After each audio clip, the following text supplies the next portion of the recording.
Executive session. And the first things are residents' concerns.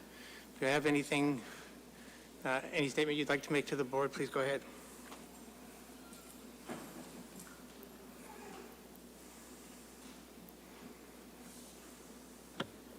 Hi, it's Sarah from West Acton, and I'd like to say that I'm concerned that at the planning board meeting for 47 Conant Street project, that the straw poll vote was to not approve the project, but when staff prepared the draft memo that would come of the next vote, it was prepared as an approval letter.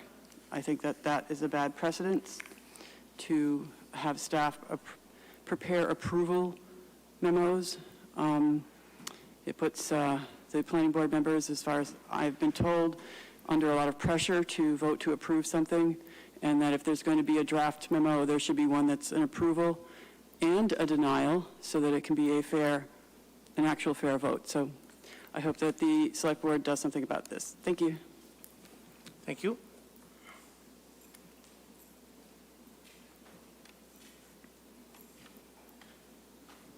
Hi, Linda Vieira, Great Elm Way, Acton, and the questions are actually directed at John. So John, I'm wondering if you are going to resume your COVID updates at some point, and even if it's positive news, such as, our positivity rate is 0.9%. And the other question is about the library. The hours have been cut, and I'm wondering who makes that decision, and is this a thing that you foresee happening, continuing for the foreseeable future? And you can include that in your report if you like. Thank you.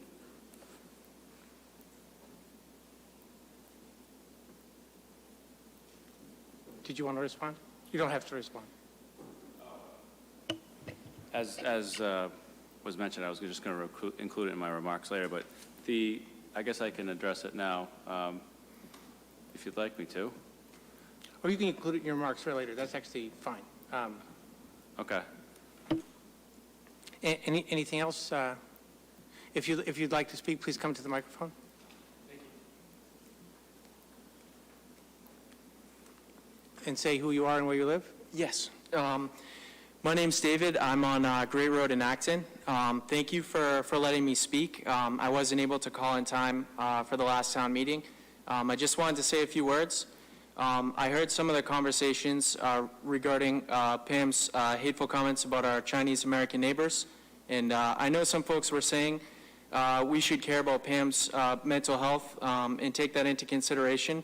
And I wholeheartedly agree. I also think if we're having a discussion about mental health, it's not just Pam that we need to be thinking about. I also think we need to care about our Chinese American friends' mental health, consider that as well. The mental health of folks of color who deal with obstacles and challenges that us white folks don't deal with on a daily basis. We need to really care about these mental health issues as well. This is a real thing. I'm a mental health therapist licensed here in the Commonwealth. I work in our local community with Acton children, Acton teenagers, and Acton families. And I can say I hear stories on a near daily basis from my clients regarding mental health challenges they experience that come as a result of racism, bias, discrimination, and unequal opportunity. And in closing, I did hear the older white gentleman last week. He said he never heard of racism in Acton. It wasn't a problem.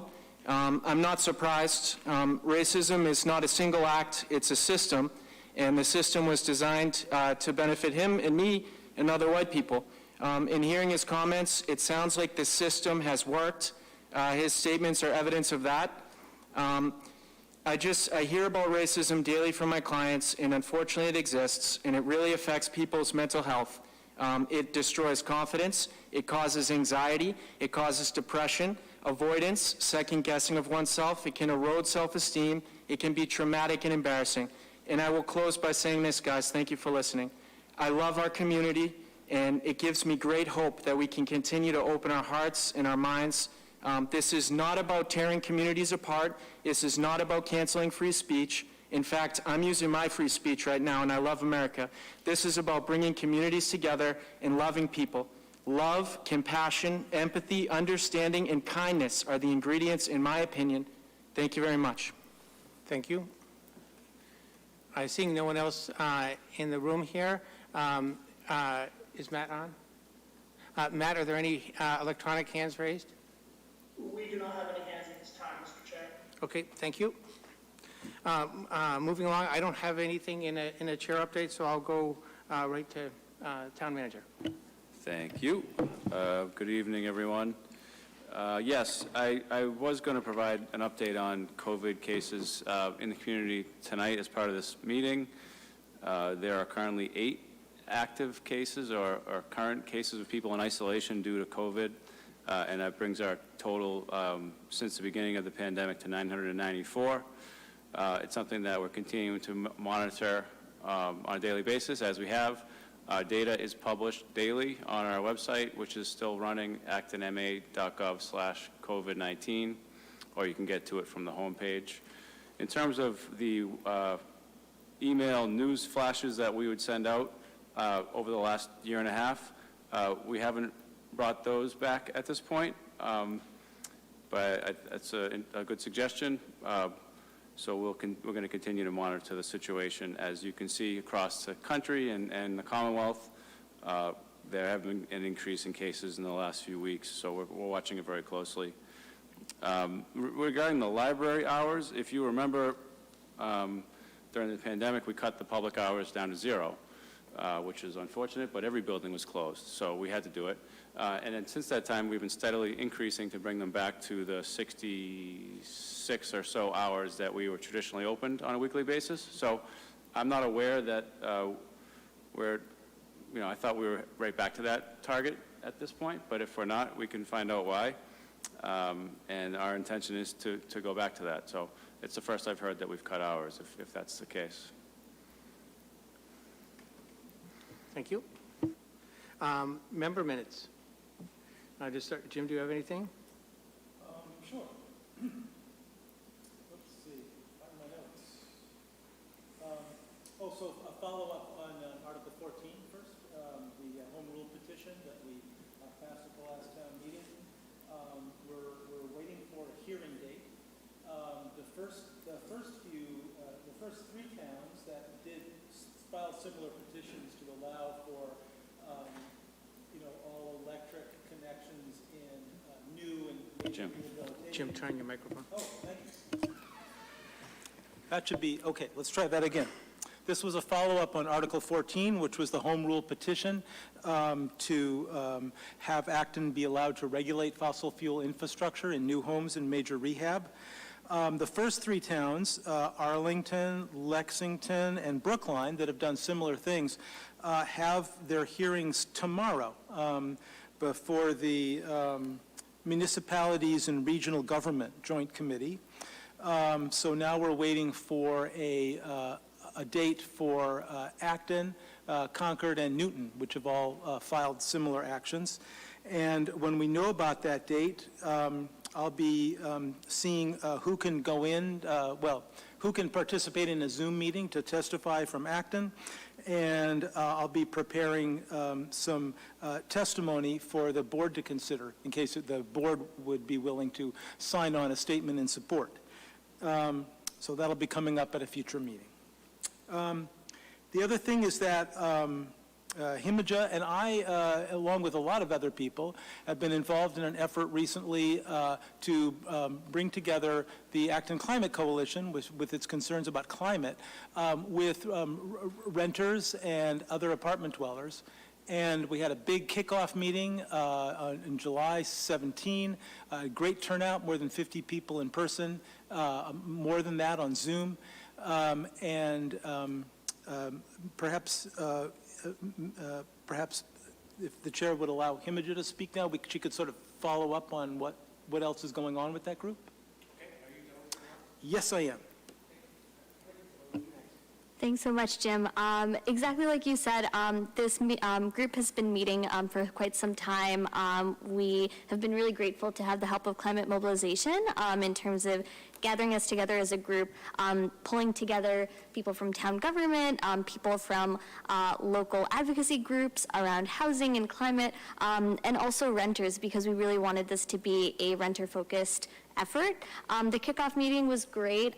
Personally speaking, it opened my eyes a lot to the types of issues that renters face here in Acton that are often unheard of and kind of swept under the rug. And so our plans next are to host a meeting with people who we were able to kind of connect with at the kickoff meeting, who are interested in being part of this more sustained effort, and moving forward with creating a list of goals for what we want to do as a committee, and really making sure that throughout all of this we're centering the voices of renters, especially low-income renters, who are often not heard of, and their perspectives are not really acted upon in our current town government.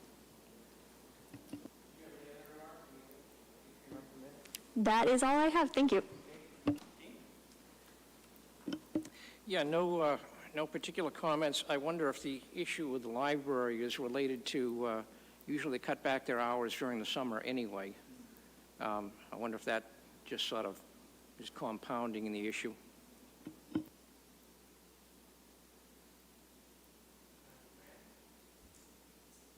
I was going to report your progress on the Climate Coalition for Renters. I thought that was great. I think getting the word out for, renters to have a voice is awesome. Also, news from the Acton Housing Authority. They got their eligibility letter for the Main Street project. I think that was recent. And also some discussion at the design meeting about the position of the dumpster. I think that's been resolved, and the architect is finding ways to have the dumpster in an inside portion of the building, which would make access great for, seniors who live there in the wintertime to dump their trash. So I got a message from the Library Board of Trustees president, who happens to be my spouse. They're saying that the library hours right now are Monday through Friday, 10:30 to 5:30, Saturday 9 to 1. That's a little bit shorter than it was pre-pandemic, and they should be back to normal hours in the fall. So we can move on to the CARES Fund updates. Mr. Manager. Thank you.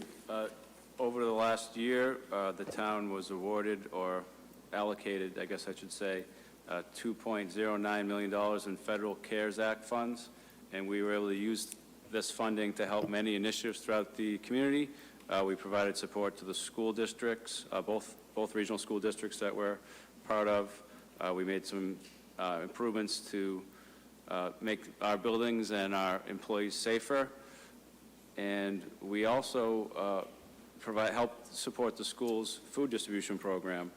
But two particular programs that I wanted to present tonight are the rental assistance and the Morgan's assistance programs, which were led and coordinated by Laura Ducharme, our community resources coordinator. Laura has put together an overview of these programs for the board, just so you know the support that this board provided and how it was used, and just to give a full understanding to the members of the community how we're able to leverage this funding to help many people in need. So Laura, do you want to come up, and you can actually use that PowerPoint right there to click through your presentation if you'd like. If you close that one and go to the other one, sorry.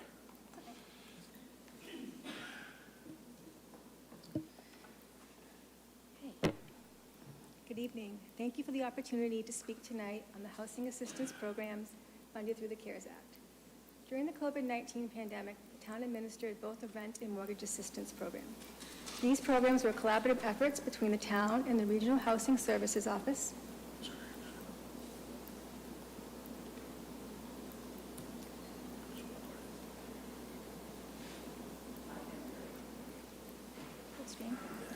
And Laura, you might tip the microphone a little towards you. sure. Or Sorry. or move you, either way.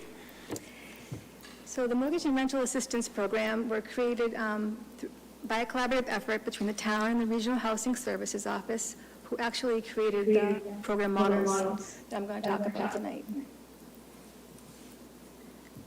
The programs that were created were Emergency Rental Assistance Program and a Mortgage Assistance Program. The Rental Assistance Program allocated $128,000 to support 43 households. Many of these households were at or below 80% of the AMI, and several were employed in the service industry, including hotels, restaurants, and bars. The Mortgage Assistance Program allocated $31,000 to support 14 households. Many households were also at or below 80% of the AMI, and these applicants were employed in various industries, including the service industry as well. Eligibility for the Rental Assistance Program was a loss of income due to COVID-19 circumstances. Their income needed to be below 100% of the AMI, a town resident, and the rent below the fair market rate guidelines. They also could not be receiving any other rental assistance or live in a unit where rent was based on their income. The assistance that was provided was 4-month blocks with renewals available. The grants were 1 bedrooms were $350, 2 bedrooms were $500, 3 bedrooms $650, and 4 bedrooms $800. We did have 1 4-bedroom applicant and a couple of 3 bedrooms, but the majority of the program applicants resided in 1 and 2 bedroom units. The materials for the program were created and administered by the Regional Housing Services Office and reviewed and approved by Town Council. The eligibility for the mortgage program, they need to be a town resident with their house assessed under median values, their income less than 100% of the AMI, they could not be in foreclosure, and they need to be current with their tax payments. This assistance provided up to $3,000 towards their mortgage principal and interest, which could include arrears and current payments. This program was also created by the Regional Housing Services Office. Alongside, can you hear me? Is it on? Alongside of the housing assistance programs, there were additional resources available to residents in the community. Donations from churches, individuals, and local organizations, gasoline and grocery store gift cards were available, as well as free food resources provided through pantries, the community suppers, and the school department. Child care subsidies were also offered through the Community Development Block Grant and the Office of Business Development. These grants were running throughout the pandemic and will continue to run to the end of this year. To date, 21 children from 18 families have been awarded a total of $49,170 in child care grants. Also, the Acton Boxborough United Way ran a COVID-19 emergency grant program to assist with rent, mortgage, and utilities and other basic needs. This program assisted 147 applicants, just averaging over $116,000, and that was just through Acton. So there was other resources for Boxborough. This next chart depicts the total resources allocated from both public and private sources. You can see the biggest slice of the pie went to rent, with just over $231,000 awarded, followed by child care, mortgage, and utilities. And next steps, to identify available resources and consider additional funding for rental assistance. The state COVID-19 eviction diversion initiative provides funds for tenants who have fallen into arrears. However, the local support was very helpful to keep the applicant households current. This averted future crisis situations with high rental arrears. And sincere thanks to the Select Board, the Town Manager, and the community for supporting the residents and allowing this funding to be allocated to assist those who needed it during the pandemic. Thank you very much. Thank you for organizing all this and everything. Any comments from the board?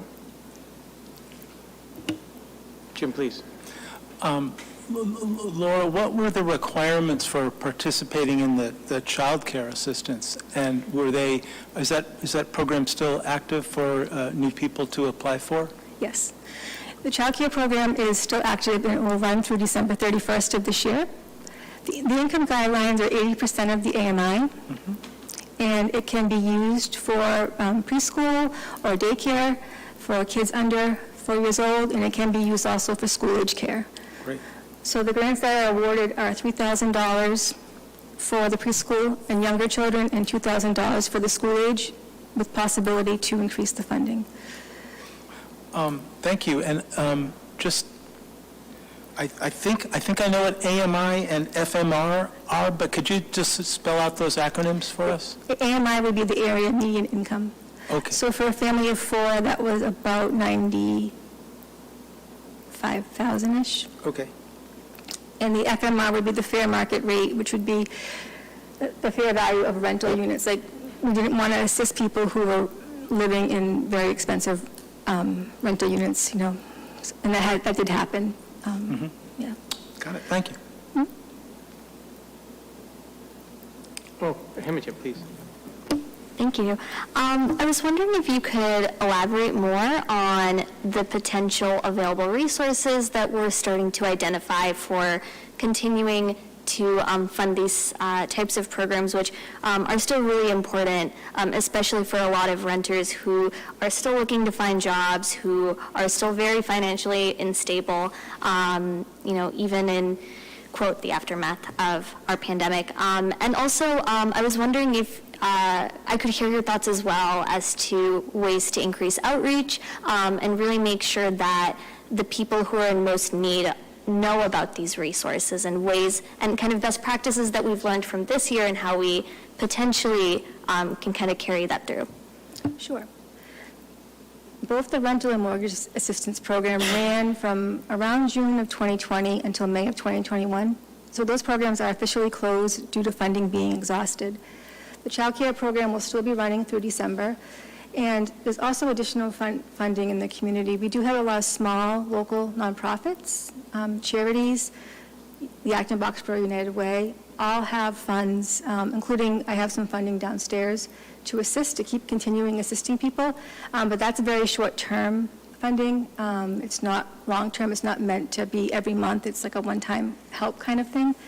So we do have those resources available. Outreach efforts that I have done, now that the library is open, in the police department, a lot of my flyers get chosen when they're left in those buildings. And during the pandemic, it was really hard to reach some of the residents because we really weren't connecting with people in person. There was a very big digital divide where residents didn't have access to the internet.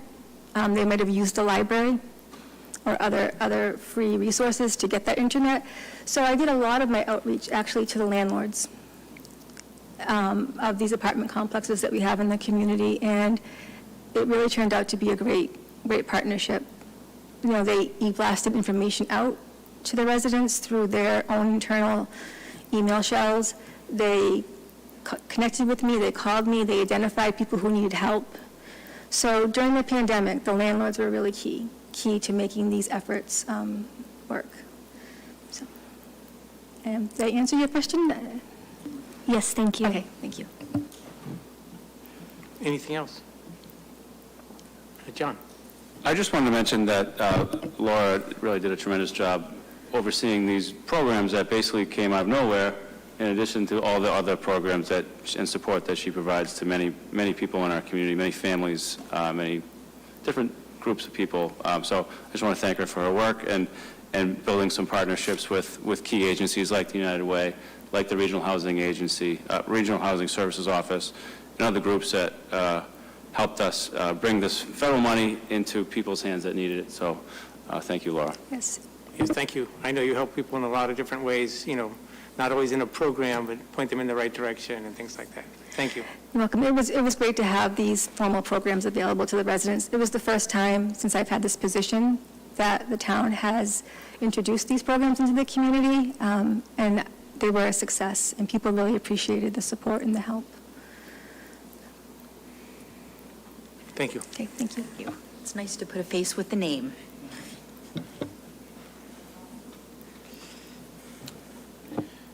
There wasn't a decision here, so I wasn't going to take comments at this time. Okay, go ahead.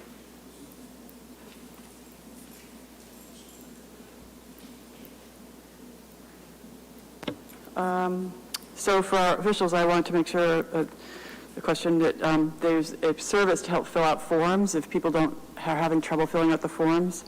I'd also like to ask the officials to do a reverse 911 and a mailing to every household for these benefits, and also to consider that Littleton and other towns are going to continue their rent relief, and so I urge the town officials to do that too. Thank you.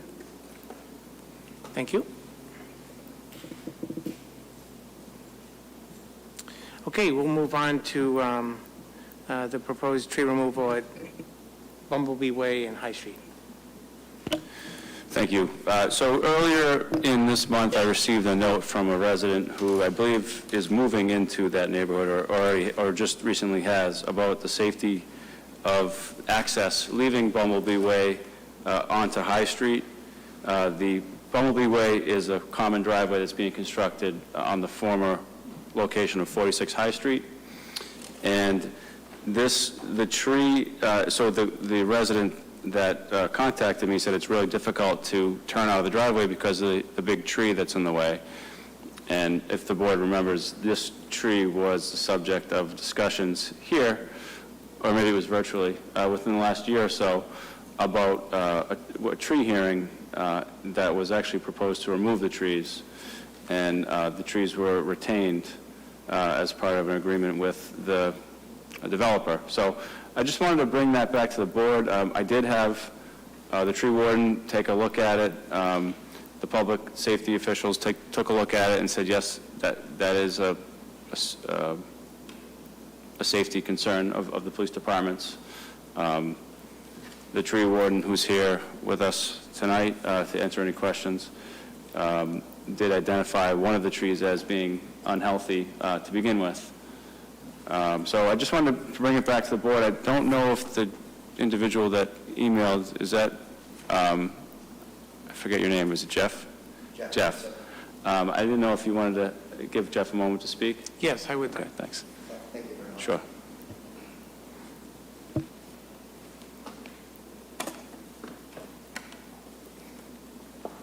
Thank you for the opportunity to revisit this issue. I know it's something that's been discussed in the past.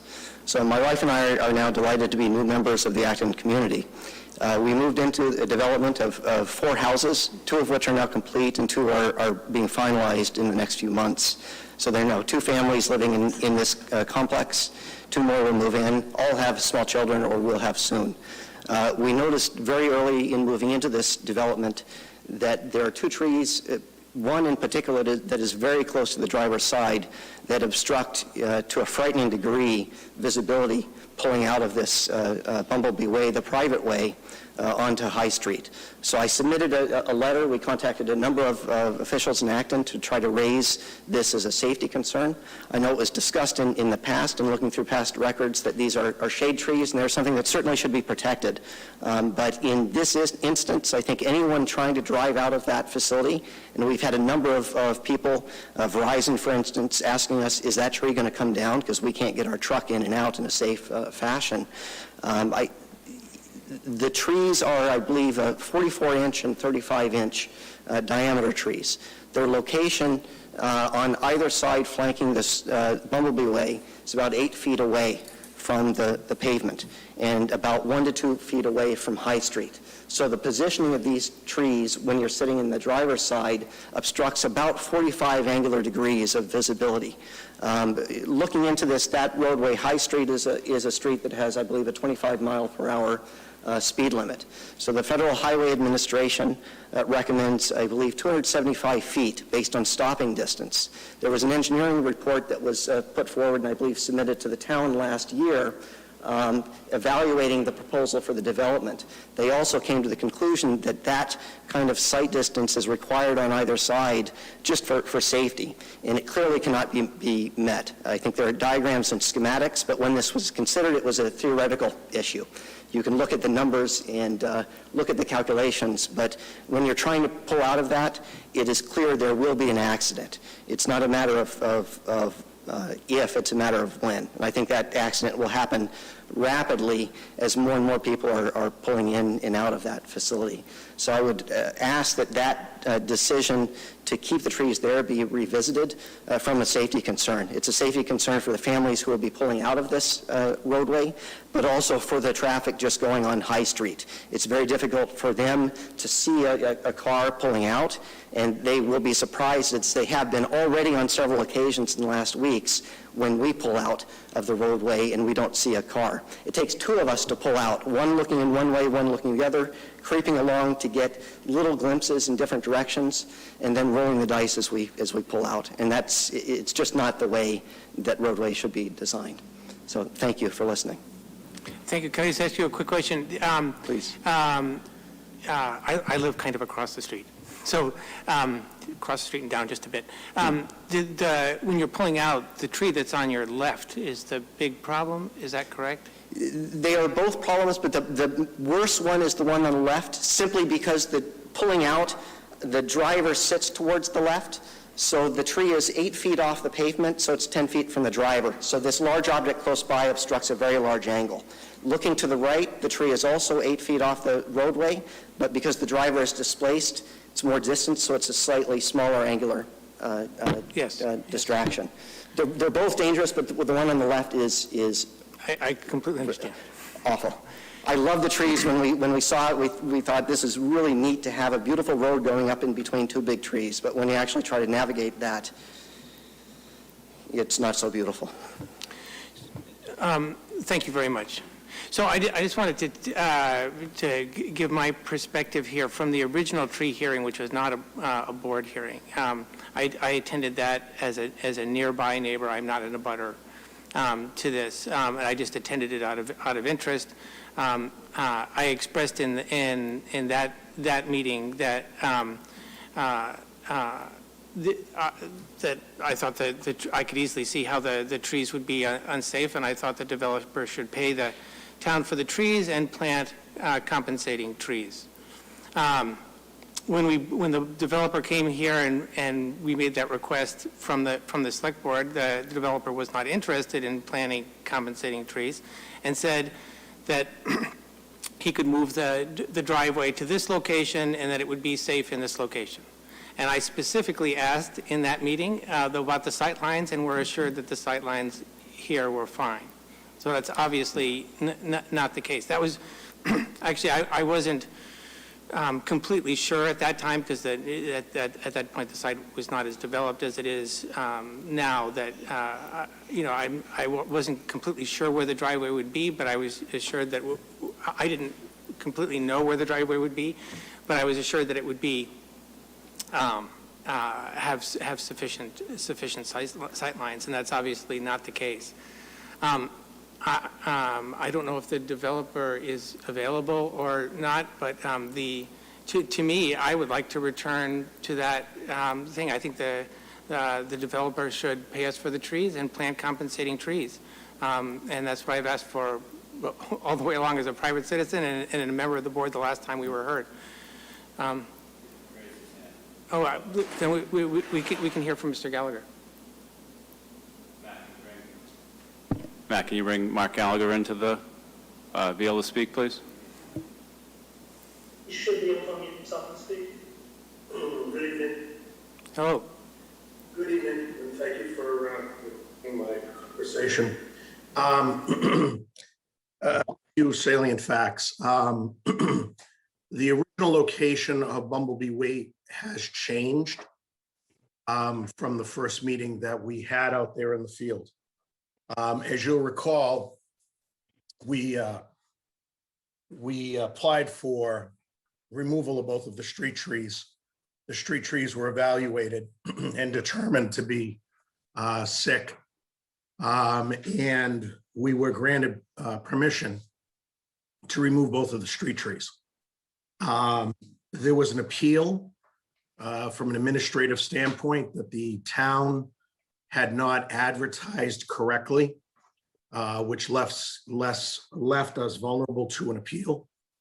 And in order to avoid the appeal, we agreed to realign Bumblebee Way in order to gain a better visual acuity out of either way. We had an engineering firm come in. The engineering firm did a study. We provided it to the town. And by realigning Bumblebee Way, we were able to save both of the street trees, which was the direction that we were requested to go at that point in time. We, from the get-go, wanted to remove both the 35-inch and the 44-inch oak. As an accommodation, we also placed, I believe, $10,000 voluntarily into your tree fund so that when the trees failed or at a time other than that, you would have the monetary availability to remove the street trees when they passed and replace the trees with the money that we provided you. So I don't think the chair had followed along with that when we, after we moved past the selectmen and realigned the road. But we did make a deposit, and memory serves me correctly, it was either $5,000 or $10,000 that was requested into the street tree fund to remove the trees and to purchase additional trees to be planted in place of these two trees. Yes, I agree that that's what happened, but I was at, in that last. Sure. I remember. In that last select board meeting and in the original tree hearing, I felt that you should do both. You're paying us for the trees. The trees belong to the town. And to make up for the shade trees on High Street, I believe you should plant other trees on High Street on that property. You didn't want to do that at the time, and I asked your engineer at the time, and this is the big disconnect. I asked your engineer at the time, were the sightlines sufficient for safety, and was assured that that was yes in this new driveway location. That's obviously not yes. And so, we need to figure out where to go from here, right? And to me, it's not sufficient to say that you can go ahead and now remove the trees, because that was not the deal before. Right, the deal, excuse me, can I finish, please? Excuse me. That was not the deal before. That was not the deal before. The deal was we would move the road, your Bumblebee Way, to a place where it had sufficient sightlines. That's not the case. We did. No, you're wrong. We did. They made an improvement to the plan, and we moved Bumblebee Way in order to ensure that there was no damage to the street trees, and we realigned the road and provided the town with all of the supporting information in order to support that there was ample sight distances in both to the left and to the right in order, with the trees being saved under the town's rules and regulations. So we did, in fact, do that in the fall of 2020. In fact, I believe the amendment to the plan was in October of 2020. So the original location of the road did in fact change, and we changed it at the town's request after the meetings we had gone through and after you and I and others met out there on the site, and we realigned the road and provided you with all new information, which you had a third-party review come out, and they made a determination that in fact the site distances were sufficient and that the trees could be saved. So your claim here is that in the current location of Bumblebee Way, The site distance is sufficient.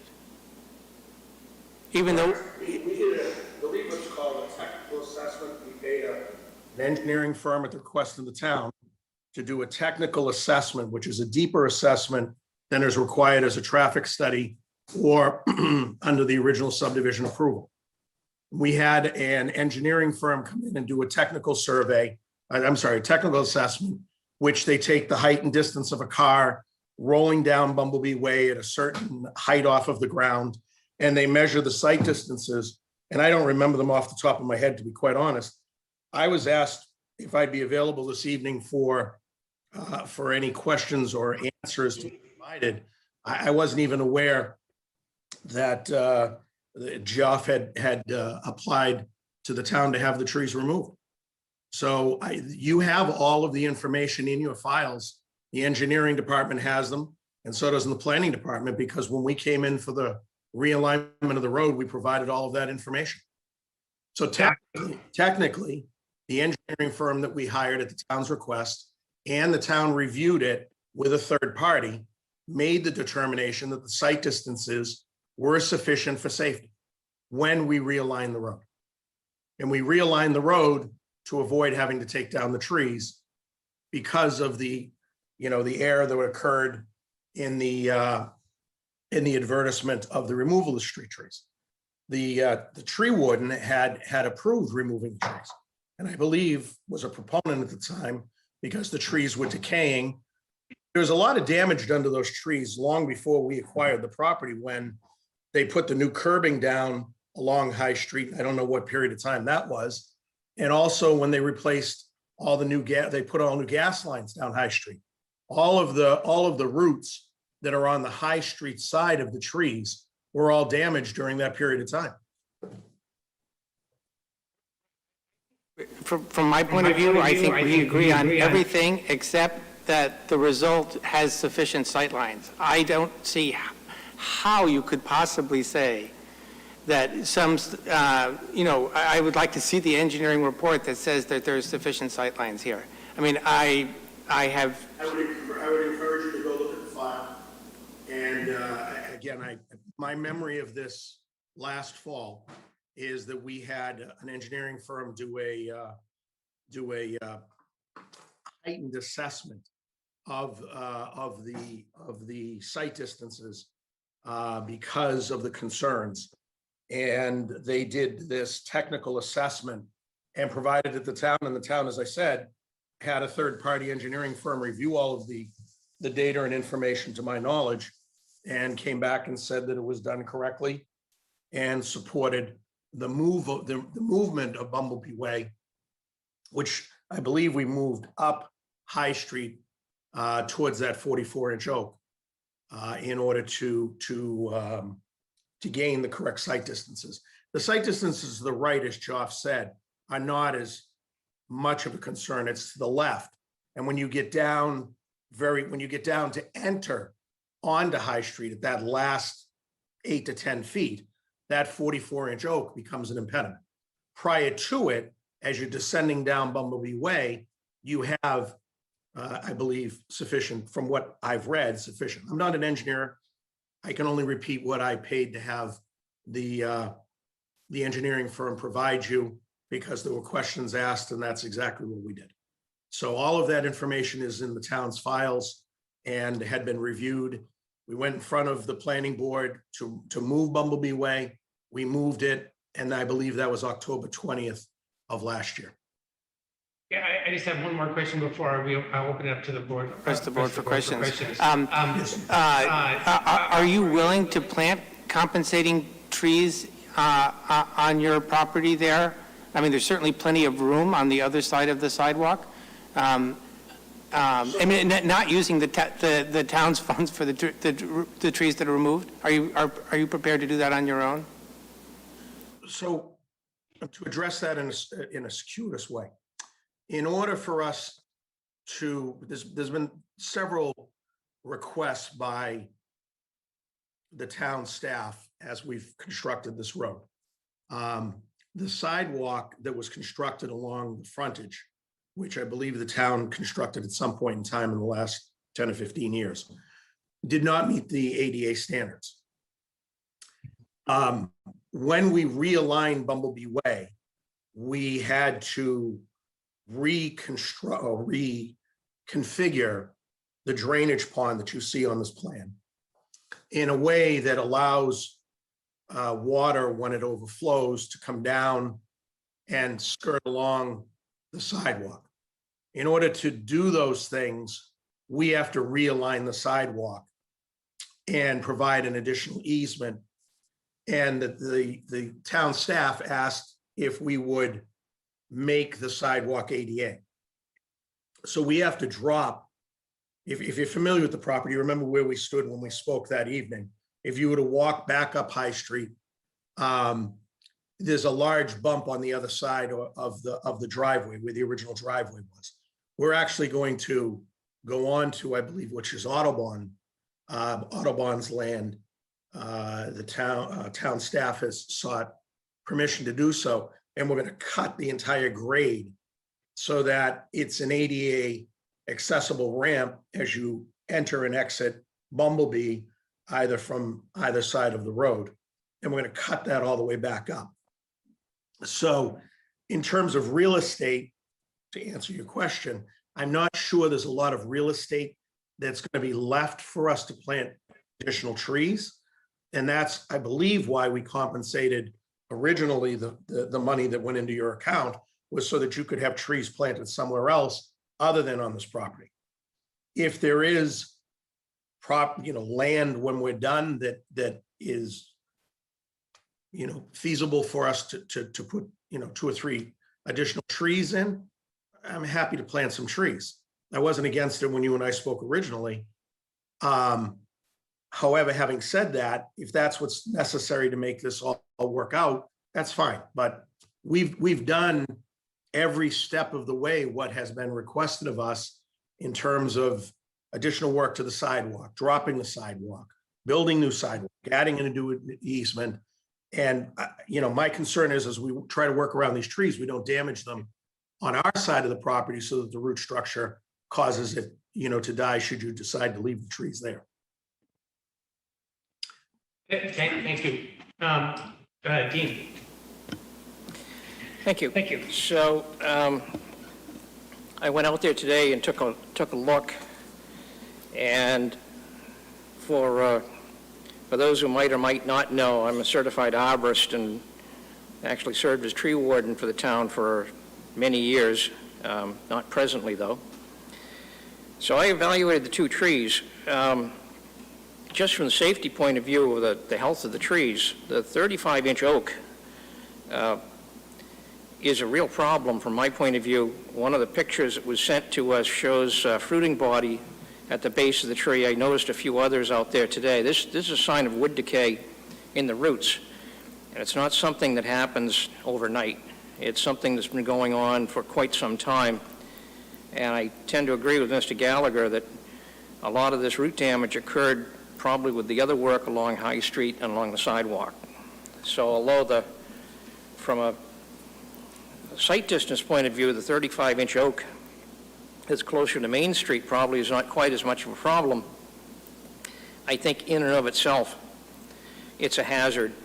And certainly as a certified arborist, I feel obligated to inform the town or any property owner that I think it is a hazard tree and should be removed.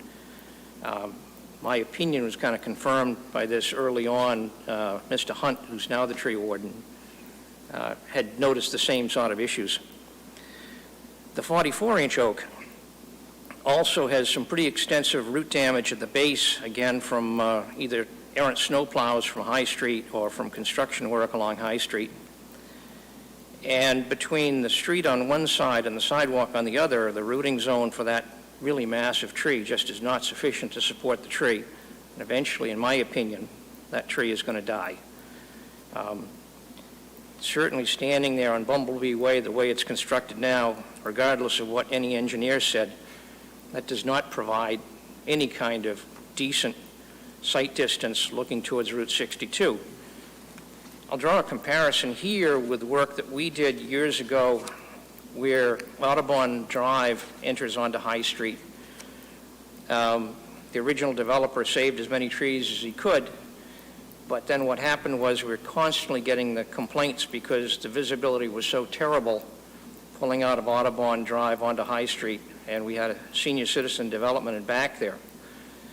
And I believe that when the town undertook reconstruction of the entryway, the sidewalk, the retaining wall, I believe that we took down about 25 trees in that area just to provide decent visibility. As far as the value of the compensation, the one good thing that has come out of this mess is that I think we have a much more rigid policy for compensating the town for trees that should be removed. But that policy, which would be much more expensive for Mr. Gallagher, was not in place at the time that all this was determined. So, in my opinion, both trees should come down, A, because they're structurally unsound, and B, because they obviously impede visibility. maybe everybody wants to spike the ball and say, well, you know, we'll stick it to the developer, and he should have known better. But the simple fact is, the developer is going to move along, and we're going to be left with 4 homeowners in there, and sooner or later, there's going to be an accident. And I think that anybody that takes a look at this can see that it is inherently unsafe. I believe that we also have confirmation of that from the police department as well. So I don't see as the board has a whole lot of choice in this matter. I think they should both come down, and I think we've gotten the money that we agreed to from Mr. Gallagher, which was assessed in accordance with a policy that was in place at the time. So I think that we should work it out, have the manager negotiate with how this is going to be removed and handled from there. Thank you. Thank you. Anyone else on the board? Imogen? Thank you. So I have 3 questions. One is a clarification question. When you're talking about the tree on the left, are you talking about the 35-inch oak, or are you talking about the 44-inch one? When I'm speaking of it, I'm speaking of the 44-inch, so the left in exiting the property. Got you, thank you. Okay, so my second question is, so in the past, you know, this has been brought up to the board, decided to keep the trees. I'm wondering what the state of the tree decay was then, and why we decided to keep the trees in place and to kind of work development around that. And this could be a question to the board or whoever has that historical knowledge on this. So when we were discussing this before, and in fact, I think there were 2 different trees that were, or maybe one is the same and one is different, that were proposed to be taken down at that time. We agreed at that time to move the road and save the trees. And you know, from my point of view, I was assured that not because there wasn't a design plan at the time we did that, but it was assured that the sightlines were going to be fine, and they're really not fine. So one of these trees was not involved in that original proposal. The one specifically that has, that Dean identified first as having the root rot. And the other one I think is the same, but there was also then one on the other side of where the road would have been. If that makes sense. Okay, thank you. And then my third question is on ADA sidewalks. So if these trees were to come down, would that change the plan of these sidewalks? Would it make it easier to construct these sidewalks? Would it make it more difficult? Would love to get your thoughts on that, Mr. Gallagher, if possible.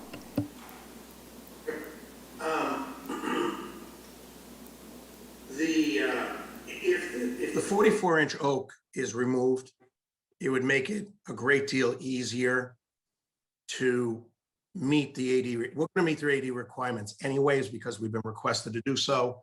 And staff has been kind enough to be able to get us access far enough back onto the Audubon property to be able to get the correct slope from there to the entry of Bumblebee, and the other side is not a concern. My concern with the 44-inch oak was that we're gonna drop the sidewalk so greatly that we're gonna be into the root system for probably 4 or 5 feet, and that would accelerate the death, I believe, of the 44-inch oak. The slopes on the side are better than 2 to 1, so it's an extremely, to get the ADA, it's an extremely tight, almost like a canyon that we're going to build between the tree itself and the property on the uphill side. So if the 44-inch oak is removed, then it would make it a lot easier. And could I ask, just Dean, could I ask you one question? Go ahead, sure. What is, I haven't followed the town policy, I apologize. What's the difference between the policy a year ago when we voluntarily provided the $5,000 or $10,000 to the tree fund and today? You said it's a lot more stringent. Yeah, there's a inch-by-inch replacement is the first thing that comes to mind, whereas I believe under the old policy we're evaluating the trees is 1 inch of replacement every 2 inches removed. I'm just doing this from memory. Now it's for every inch removed, an inch to be replaced. We did work out some standards for, well, just to put it in context, looking at a different property on the other side of town. In that one, I think we got $5,000. I think under the new policy, it would be about $15,000. So it, Plus the inch-for-inch replacement. yeah, so it's considerably more expensive now under the new policy than under the old policy. Is the policy online, Dean? Is it something we can access? Yes, it is. It's available through the town website. Okay. Okay. Thank you very much. Jim or Fran, do you have a comment or question? Fran? I just have a comment in that it's sad to see these trees being constricted by whatever, if it's development by a private developer or the town, but I do recognize the safety issue. It's too bad that our huge shade trees are treated in this manner. Yeah, so also just for clarity, the tree that is the healthier one is also the one that impedes safety more. Right. Right, unfortunately, the tree that's got the more of the root rot that Dean mentioned is less of a sightline problem. Jim, did you have any questions? Yeah, I had a couple questions. One was I wondered whether our town manager or assistant manager could locate this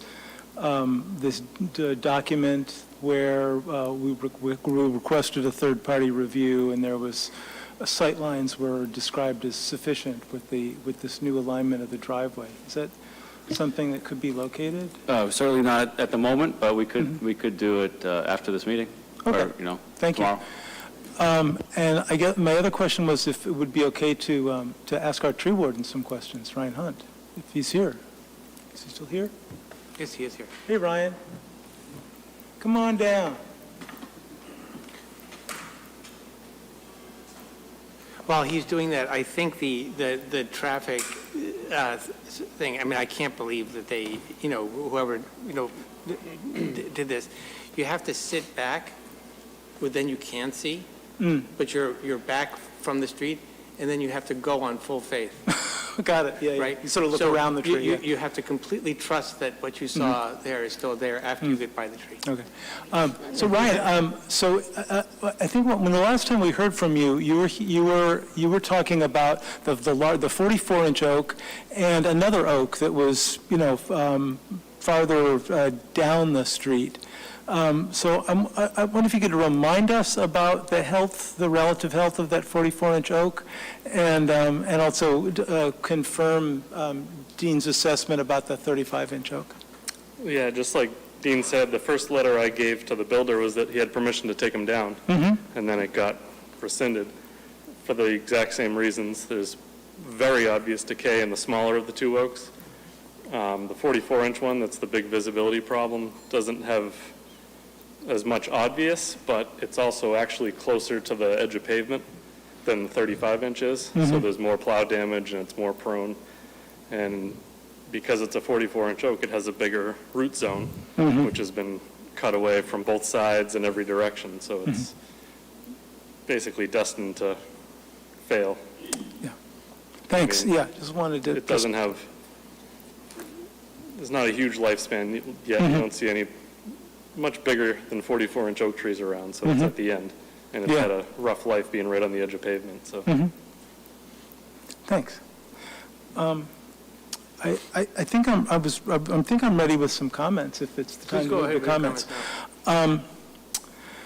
So when we were originally working on this, negotiating an agreement, we also had some varieties, some proposed relocations of the driveway that would Bumblebee Way that would totally avoid these trees. But it was, it was going to be more work, and it would have required the agreement of the Audubon Hill neighbors to, sort of bring a common driveway up through some of their land. And so I'm just sitting with the irony that we were able to get an agreement from the Audubon Hill neighbors about, moving the sidewalk on their land to get an ADA sidewalk. I think it's unfortunate that we didn't pursue that more heavily, the idea of moving Bumblebee Way over there. The other thing I'm thinking about is whether, if we're going to try to save one tree, if we're going to get rid of one tree, which is, I'm thinking about what's in the middle here. The 35-inch tree is the one that has the most obviously damaged. It's the one that's got, the fungal growth near the root, and, you just look at it and it doesn't look like it's long for the world. The 44-inch oak, to me, when I was out there today, I guess, I don't know if it was before Dean or after Dean, it just looked like a really elderly oak. Like it was, it's in its final years. But in oak years, if you're going to last a few more years, that can be a lot of years. So I'm not worried about it falling down tomorrow. So what I'm thinking of is removing the 35-inch tree, realigning the driveway, realigning Bumblebee Way so that it's more to the right, so we can take advantage of the space that's created by the removal of the 35-inch tree, so you have a better sight line down to the left. Other things that should probably happen if we pursue that route are a blind drive sign. So there is a standard street sign that says, there's a road coming up and you don't see it. Here's a big sign that says you should slow the hell down, which would also be useful anyway because people are too fast on High Street, and any excuse we can have to wake people up for a second to the fact that they're actually driving on a low mile per hour street and get them to slow down seems good. The other thing that would be appropriate in that situation would be, having an arrangement with the neighbor across the street to have one of those mirrors so that you can see the cars coming. For the 4 households that will be living there, a simple mirror would provide them, a view of the traffic that was coming. So I think there are ways of keeping that magnificent 44-inch oak around for a while. It's not going to be there forever, but while it's there, why not, appreciate it and enjoy it, try to save it. Thank you. Are there comments from the public in the room? Please line up behind the microphone. Thanks, Ryan. No problem. Can I ask if Richard Kelleher is in the audience? Because Just make your comment, please. I was hoping to hear his first. First of all, I feel like David should not have to go find docs to try and prove the point of the applicant, that the onus is on the applicant.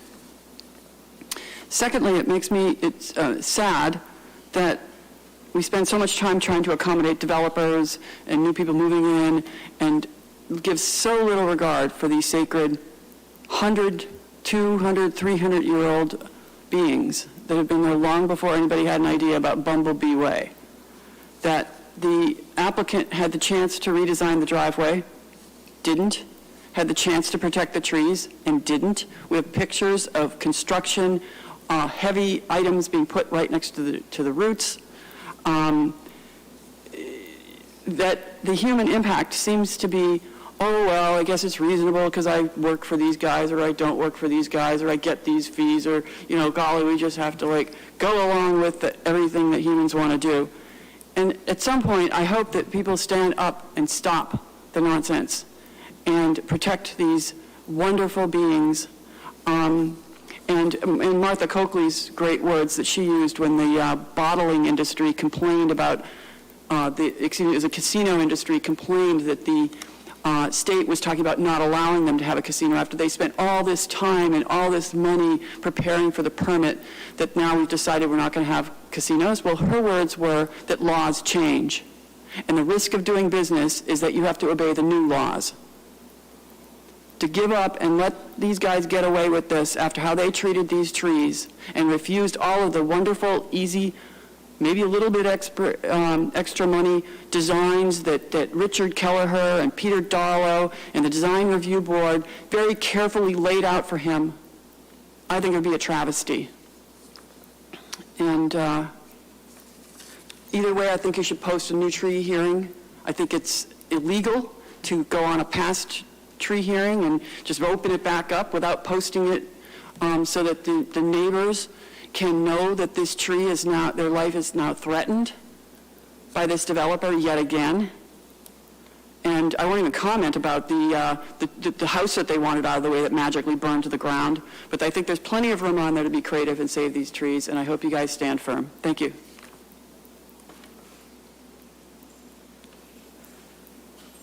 Yeah, please, if you want to speak, please line up behind the podium, because if there's nobody left, I'm just going to close the comments. Thank you. I'd like to just offer a few more comments. First, it's clear to me after listening to all of the discussion and understanding a bit more of the history, it seems that a tremendous amount of thought and effort was put into trying to find a way to do this right and to save the trees. And despite all of these efforts, I think in practice it just doesn't work. But it doesn't seem to be the case that this was done in any kind of a nonchalant fashion. And I applaud the town, I applaud the citizens for trying to keep the trees intact. I think at this point, it is a safety issue that is urgent. If there are additional studies, so I appreciate your suggestion of perhaps removing the 35-inch tree and moving the driveway over. There's a photo, I believe it's not on this page, but another page that shows what that would look like. The photo on the bottom left, here is one that I took out of the driver's side looking to the left of the tree. If you move the roadway all the way over, there's another photo that shows you, because the tree is so large and it's located within about a foot of High Street, there's really no practical way that you can get a proper site distance anywhere. And my worry is that, I understand process is important, but the longer it takes to remove the tree, the higher the likelihood that somebody is going to get hurt. And that will be the consequence of delaying the action more. So I would urge as strongly as I can to protect us as we're driving in and out and protect the people that are driving along that roadway. To me, a mirror is not going to provide that protection, although we would love it to. Thank you. Thank you. There's no more comments here in the room. Matt, are there comments online?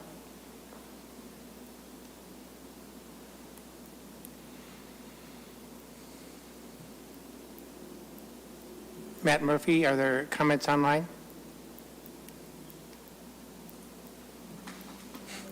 Oops.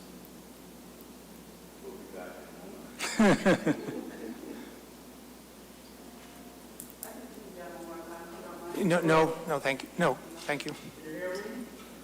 Yes. Can you hear me? Yes, hi, Richard. I lost my audio, but I will go ahead because it looks like you've given me opportunity to speak.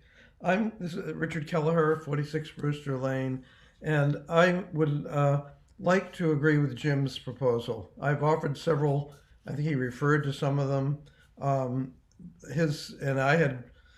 In the situation we're in now, I think his suggestion is eminently sensible to take down the smaller tree and move the driveway up to towards the corner of the site so you get a better sight line, and try to preserve the 44-inch oak for as long as it's good for.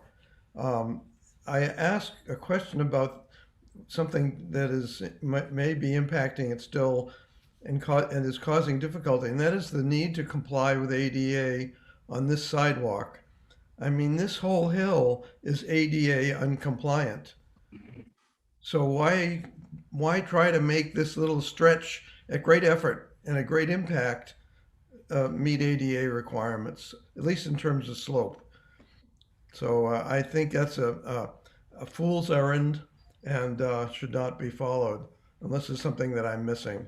And I appreciate your taking the time to go over this again. I apologize, although I don't think I'm at fault, but I apologize for the amount of effort this has taken. But I do love the trees and the character of High Street, and I hate to have it lost through attrition when it's unnecessary. When it's necessary, like, yes, I agree with Jim's proposal. So anyway, thank you very much. Thank you. I've got my sound back. Good. So I'm not absolutely sure that the rest of the sidewalk is not ADA compliant. but I'm not sure that the slope down High Street is not ADA compliant, but Well, it may be ADA compliant in terms of, you know, width and things like that, but that's not what's causing the potential problem with having to build a canyon next to the tree. Right. Because of slope, and the slope in many places is quite steep on High Street. Yeah, I think actually that is the steepest place. actually. Matt, is there any additional people who'd like to speak online? Can you hear me? Yes. Liz Nugent? Yes, please go ahead. If I did not pronounce it correctly, please let me know. Hi, Liz Nugent. I live 17 Faulkner Hill Road. I just wanted to comment and actually get an update, and maybe it relates to this tree issue about the High Street safety audit, and does any of that impact the sidewalks and or the trees that is being done? Thank you. Liz, I don't think the safety audit would deal with the sidewalks at all, except for where they hit crosswalks. And the safety audit's still a work in progress. So, Matt, is there anybody else online? That is it at this time, Mr. Chairman. Okay, thank you. So the question comes down to what we should do. I'm a little skeptical that we're going to be able to save the 44-inch tree. I don't see how, moving the driveway to the corner, taking down the 35-inch tree, moving the driveway to the corner is going to give you enough sight line. The 44-inch tree is a big tree. It's also the one that's closest to the road. In fact, the pavement kind of goes around one of its toes. And so I'm a little skeptical of that. I mean, there might be some other configuration that would work. Personally, I would be in, this is my opinion. I'd be willing to have these two trees taken down, because I think they're going to, especially the smaller of the two, going to not going to survive anyway, and get compensating trees while we can, if we can negotiate that with the developer. And I would like to give the town manager a chance to see if that can be worked out. And I don't know what other people's opinions are for how to proceed. Dean. Yeah, I agree with you, David. I think both these trees need to come down. I think certainly we should look at what the original agreements and arrangements were. The town manager and the tree warden and the developer can work that out and see what kind of compensation we are due and what kind of compensation we might already have in our tree fund. I don't recall the details, but certainly taking down a 44-inch diameter oak tree is hugely expensive, and I'm not sure whether that's going to be on the town or if it's going to be on the developer. Normally, in a situation like this, the removal of the tree would be on the developer, and the additional compensation would be for the replacement trees, but I'll defer to the tree warden and the manager on that one. So the developer sounded earlier on like he might be willing to add some compensating trees if that would, be a workable solution for everyone. Anybody else have a comment? Well, I think the only way the removal of the 35-inch tree would make sense is if we had, an engineer or an expert look at the situation and say, yeah, if Bumblebee Way was moved over here, then there would be adequate sightline. So, unfortunately, because of the urgency of the situation, I hesitate to suggest that we get more information. But on the other hand, we have we can have an emergency meeting, or we are meeting again, So I would prefer to see both the, an attempt to work out a conversation between the town manager and the tree warden and the developer, and also at the same time to pursue the question of whether removing one of the trees would provide adequate sightline. So, would that be okay with you, John, that we defer our decision on actually removing the trees and see what you can work out with the developer as far as compensating trees or anything else that might be better? That certainly, I can take that direction. It would be helpful to understand the directive regarding the trees, if the goal is to not remove both of them, or if the goal is just to proceed with whatever the safest scenario is for what we can accomplish. Dean.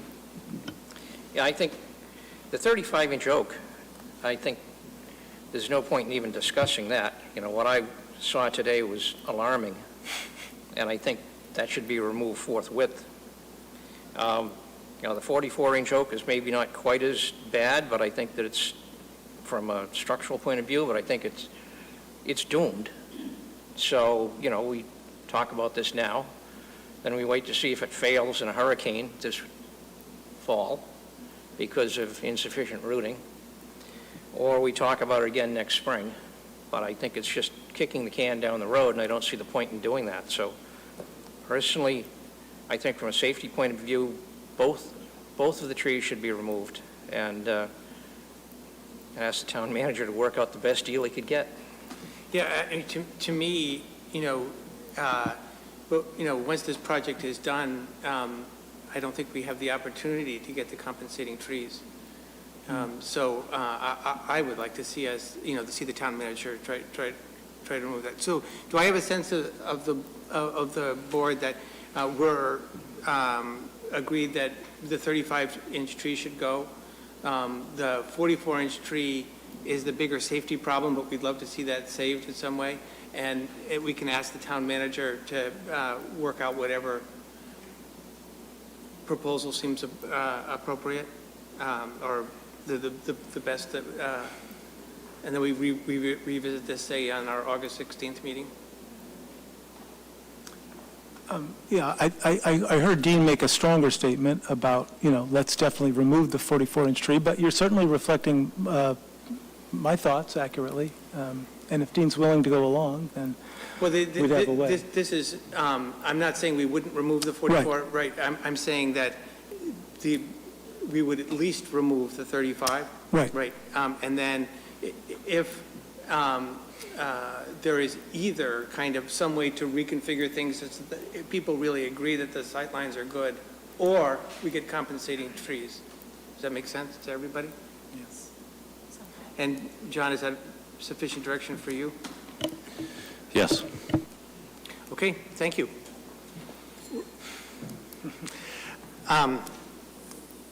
So we'll move on. Senator Eldridge is with us tonight to discuss the HERO Act, which he's sponsored. So, Senator.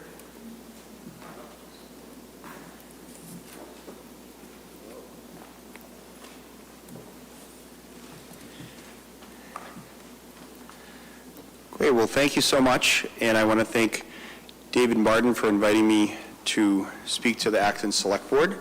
And hopefully about 2 weeks ago, you received email, still trying to get everybody's updated email. So if you didn't get an email from me, please be sure to send me your personal or government email.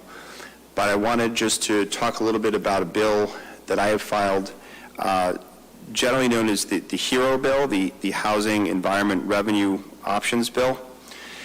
And I think the important background is that many towns and cities are, especially municipal officials, are really having a lot of frustration that despite the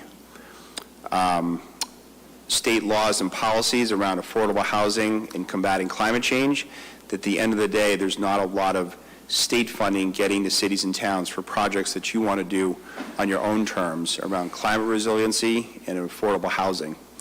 And so at the beginning of this session, so last January, a coalition of anti-poverty groups, affordable housing groups, environment and climate change organizations came together, similar to how the Community Preservation Act came together over 20 years ago, to come together to dedicate a revenue source, in this case the deed's excise fee when someone buys a house, and propose to double it, and then it would raise around $300 million, and $150 million of that would go per year to the Affordable Housing Trust Fund, and then $150 million per year would go to climate resiliency.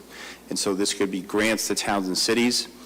On the affordable housing front, I know that a lot of communities express a lot of frustration that they want to do affordable housing on their own terms, and so in my opinion, this would be a source of funding so that, projects most recently like the Kelly's Corner project, like the Main Street project, where, the town came forward to do a project on its own terms.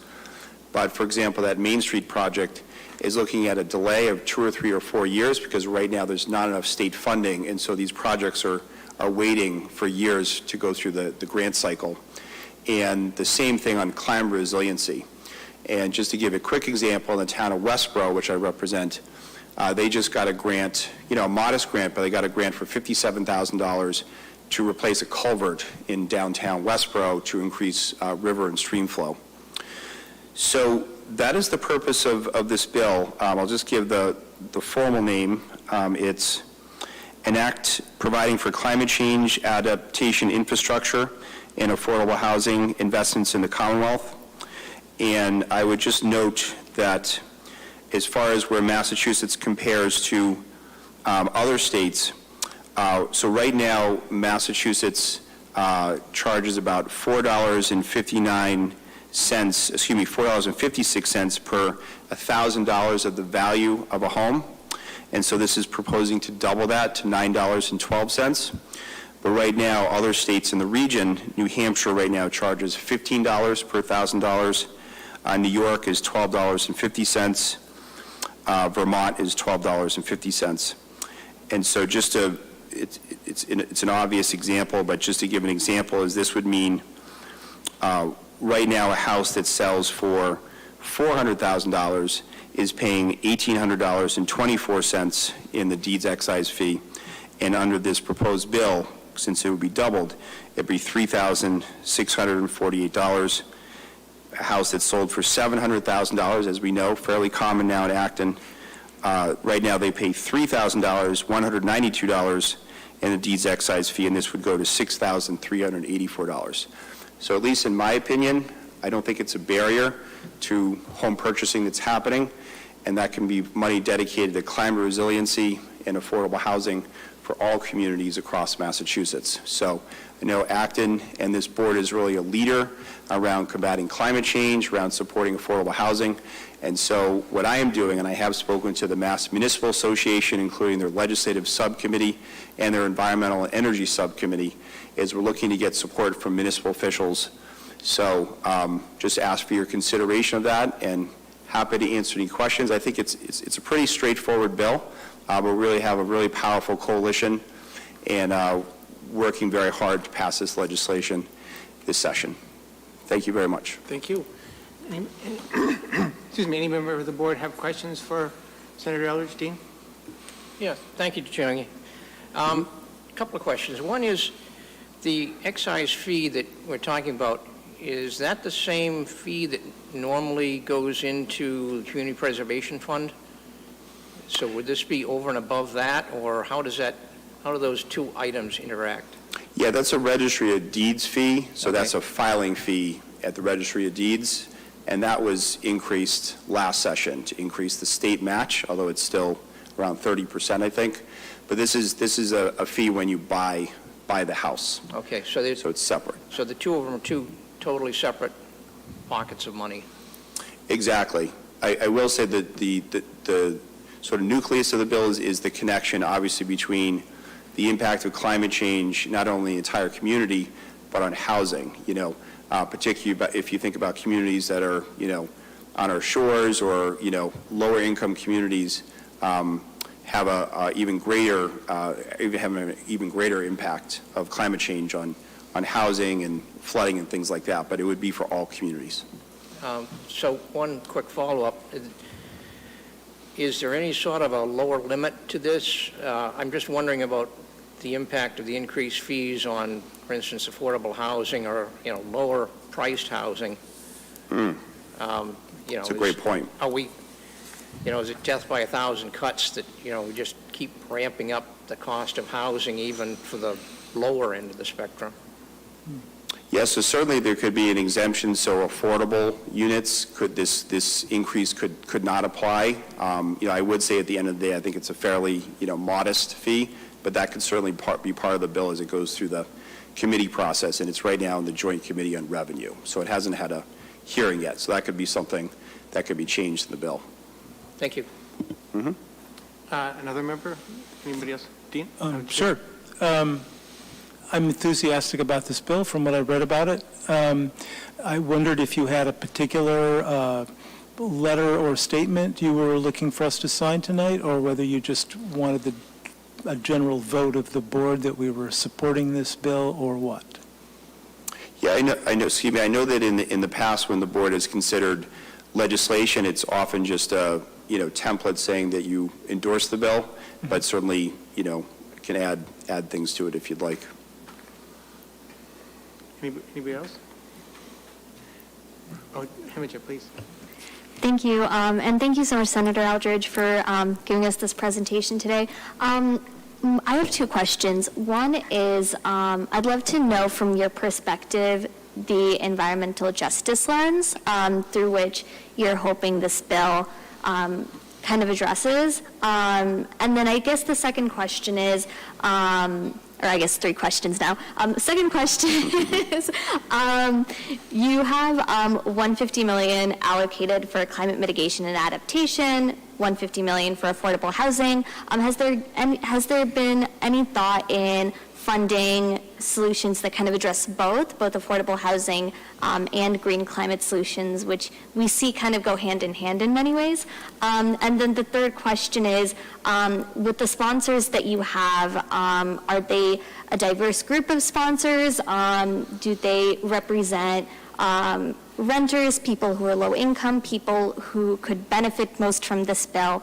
Would love to kind of learn more about who the sponsors are. Thanks. Yeah, absolutely. Thanks so much for your questions. So, with respect to the environmental justice lens, the good news, and was proud to be the lead Senate sponsor in the environmental justice bill that became law last session, or actually this session with the Next Generation Roadmap Law.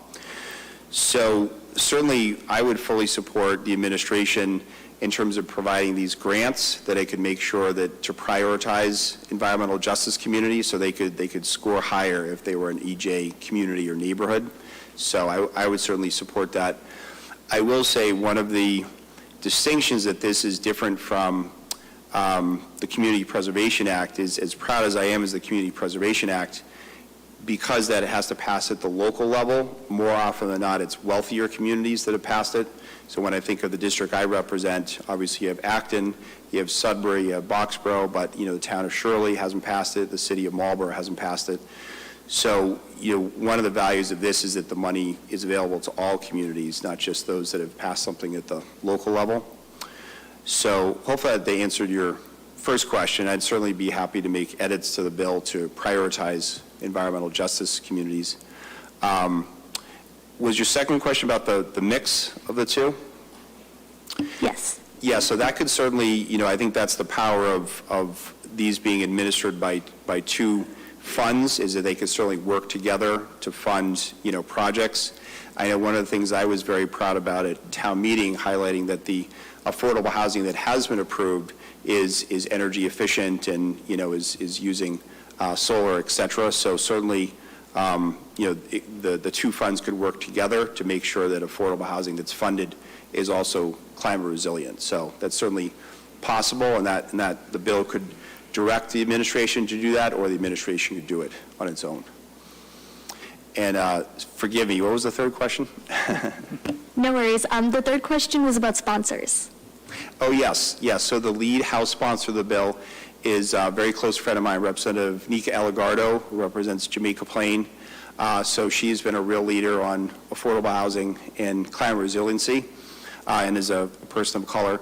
And I haven't looked at the latest list of co-sponsors, but we do have a lot of co-sponsors from less well-off communities or communities where there's more diverse representation. Thank you. And if I can ask, sorry, one more question. In terms of who decides what groups get funding or what initiatives get funding, what does that decision-making body look like? And will that evolve as, potentially this initiative evolves? Yeah, that sort of gets into the dynamics of, do you want it to be a very flexible fund that's up to the administration, perhaps with some direction around environmental justice or less well-off communities, or do you want to make it more flexible? You think about the Mass Works grants, and, Acton has been very lucky to receive a number of grants, and I've worked closely with John Mangiarotti on those grants. Some of that is legislators advocating for it. Some of it is the value or the benefit or how detailed the project is. And, sometimes there is a prioritization for less well-off communities. So I find it a mix in government. Yep. Thank you. I'm really excited for this. I think it's a great initiative, and I look forward to potentially seeing if environmental justice can be incorporated in a substantial way into the bill, because I think that this has a lot of potential to do a lot of good. So thank you. Great. Thank you so much.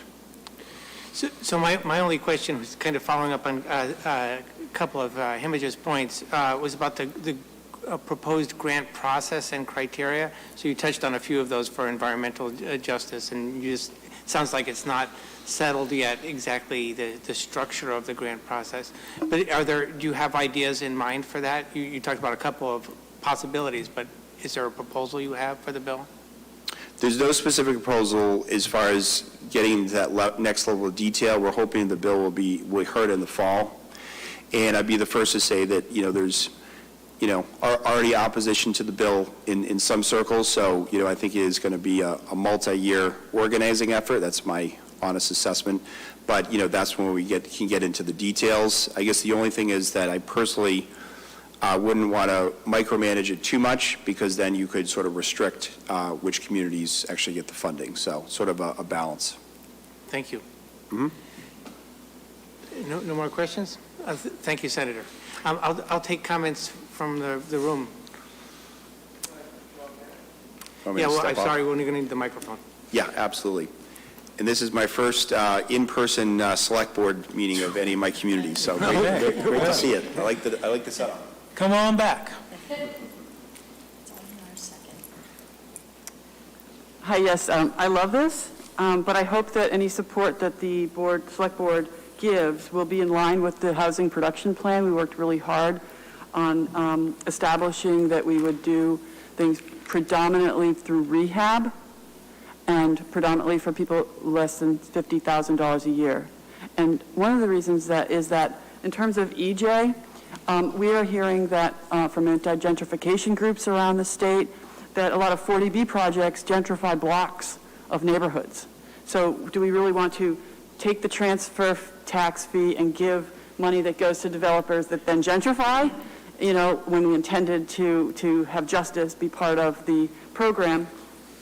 And so I urge you to at least put that forth, even if, one town's input doesn't make the difference, to at least start that thought or that idea. As your mother told me, everything you do lasts 1,000 years or something like that, or 1,000,000 years, whatever it is, that in keeping with the work that we did with the HPP, please don't throw that in its face and just say, oh, go ahead and fund anything. So I support the idea. I love the idea of transfer tax. I would also like to have it exempted for anything below $200,000, not just SHI or 40B apartments and condos, but anybody who's under 200,000, whatever it is, and to use the money for rehab primarily to avoid gentrification. Thank you. Thank you. There are no more comments in the room. Matt, are there any comments online? I do not see any at this time, Mr. Chair. Okay, does anybody on the board want to make a motion to endorse this bill? Jim? Sure. Let's see, I would move that the board support S.1853, H.2890, the Housing and Environment Revenue Opportunities Bill. And we look forward to this program helping those of the lowest incomes and those in environmental justice communities. Thank you. Do I hear a second? I happily second. Okay. I'll now call for a voice vote. I have to get used to not doing roll call votes.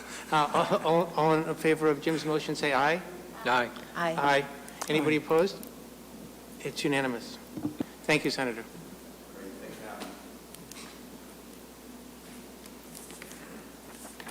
We'll move on now to the Ban the Bag and More presentation. Carolyn, hi. And Matt, if Peter Berry is on the Zoom, can you bring him in as a panelist, please?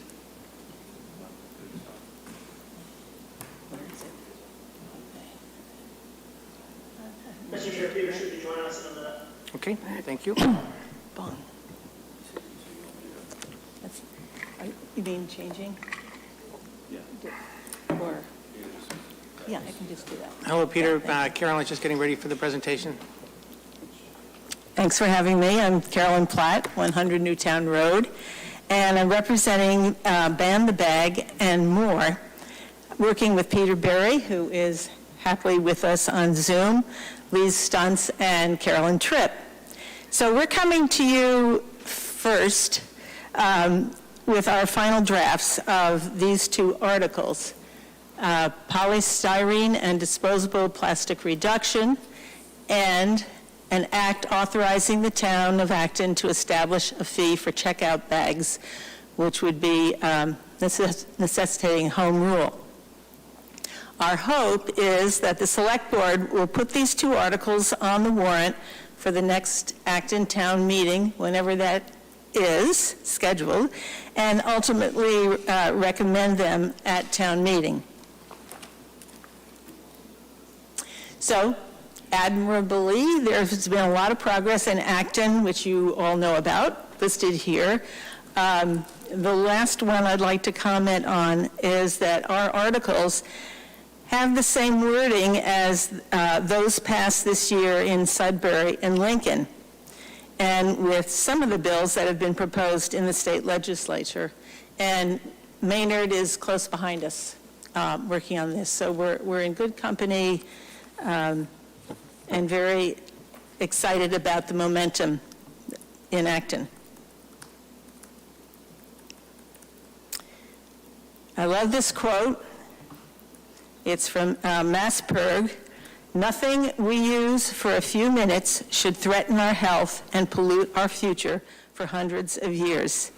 It really pulls in all the compelling reasons for banning plastic. You know them, but I'll just quickly say, polystyrene and plastic utensils don't go away. They're non-biodegradable, compostable, or able to be economically recycled in the town of Acton.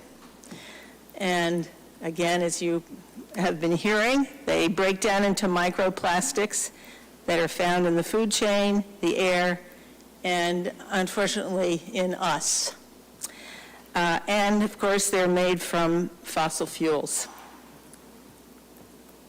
So let's kick these items out of Acton. We're all familiar with the styrofoam. Everybody talks about styrofoam.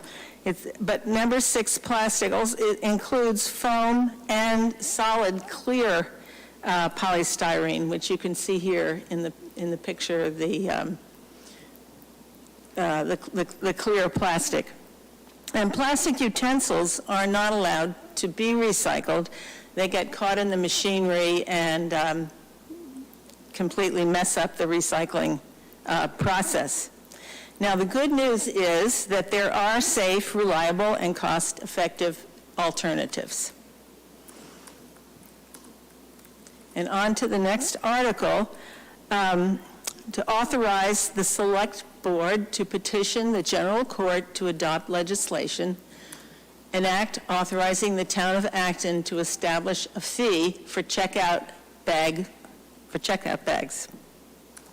So we're proposing 10 cents for each checkout bag, and they would mainly end up being paper bags. This money will go to the retailers, into their pockets, and it's proven to reduce the use of paper bags and increase the use of reusable bags. And this was brought up at the town meeting when we were getting the plastic bags, checkout plastic bags banned. Several people, including the FinCom, were very interested in this. So our 3 supermarkets are already on board in Lincoln and Sudbury with both bylaws. So our group started working on these articles just before COVID, and then we thought we just can't do this to the restaurant. It just couldn't happen. So we held off, but we're now bringing them forward, and the starting date for this would depend, obviously, on the town meeting date, and we would certainly want to give businesses time to prepare for this, although in informal talking with many of the retailers, they know it's coming. Next steps, we have a meeting planned with the Board of Health in August. We have communicated, we're going to communicate now, a year later, with food establishments and retailers about this, and of course working on educating town residents, committees, and organizations. So I thank you for your time and open to questions. Thank you. And so please stay there in case a board member wants to ask you a question. And Matt, you could probably get rid of the presentation and show Peter in case Peter wants to answer a question. Actually, Peter, did you want to say something before we started? I just wanted to add that in speaking with Andrea Becerra, this town's sustainability director, she has been able to set up monthly collection of styrofoam at the transfer station, but it still is a big problem. People bring their styrofoam to the transfer station, are unable to recycle it because the town has not been able to find a vendor that would accept it. And so it all goes into the waste stream, and I believe the town sends its waste up the Wheelabrator these days. I may not be accurate on that, but it's either a landfill or incineration, and just contributing more to the pollution of the environment. So this would help certainly eliminate that problem of not being able to recycle polystyrene and it going into the waste stream. Thank you. Questions or comments from the board? Dean. So, a couple of questions specifically about the food containers. I'm thinking of the rigid ones with the black bottoms and the clear tops on them. I notice a lot of retail establishments, grocery stores, have a wide variety of food items, prepared foods available in these containers. The question is, you mentioned earlier that there are viable alternatives to that, and I'd like to learn a whole lot more about those containers, how viable they are, what the cost would be, what the impact of this would be. I'm very concerned about, although Lincoln and Sudbury might be online with this, other towns further away from here might not be. Mm-hmm. And we get into this situation that we've inconvenienced our merchants here, and It's kind of like the plastic bag ban. We've got one here in Acton, but you can drive 2 miles down the road and go to Market Basket in Littleton, and there's no such bag ban.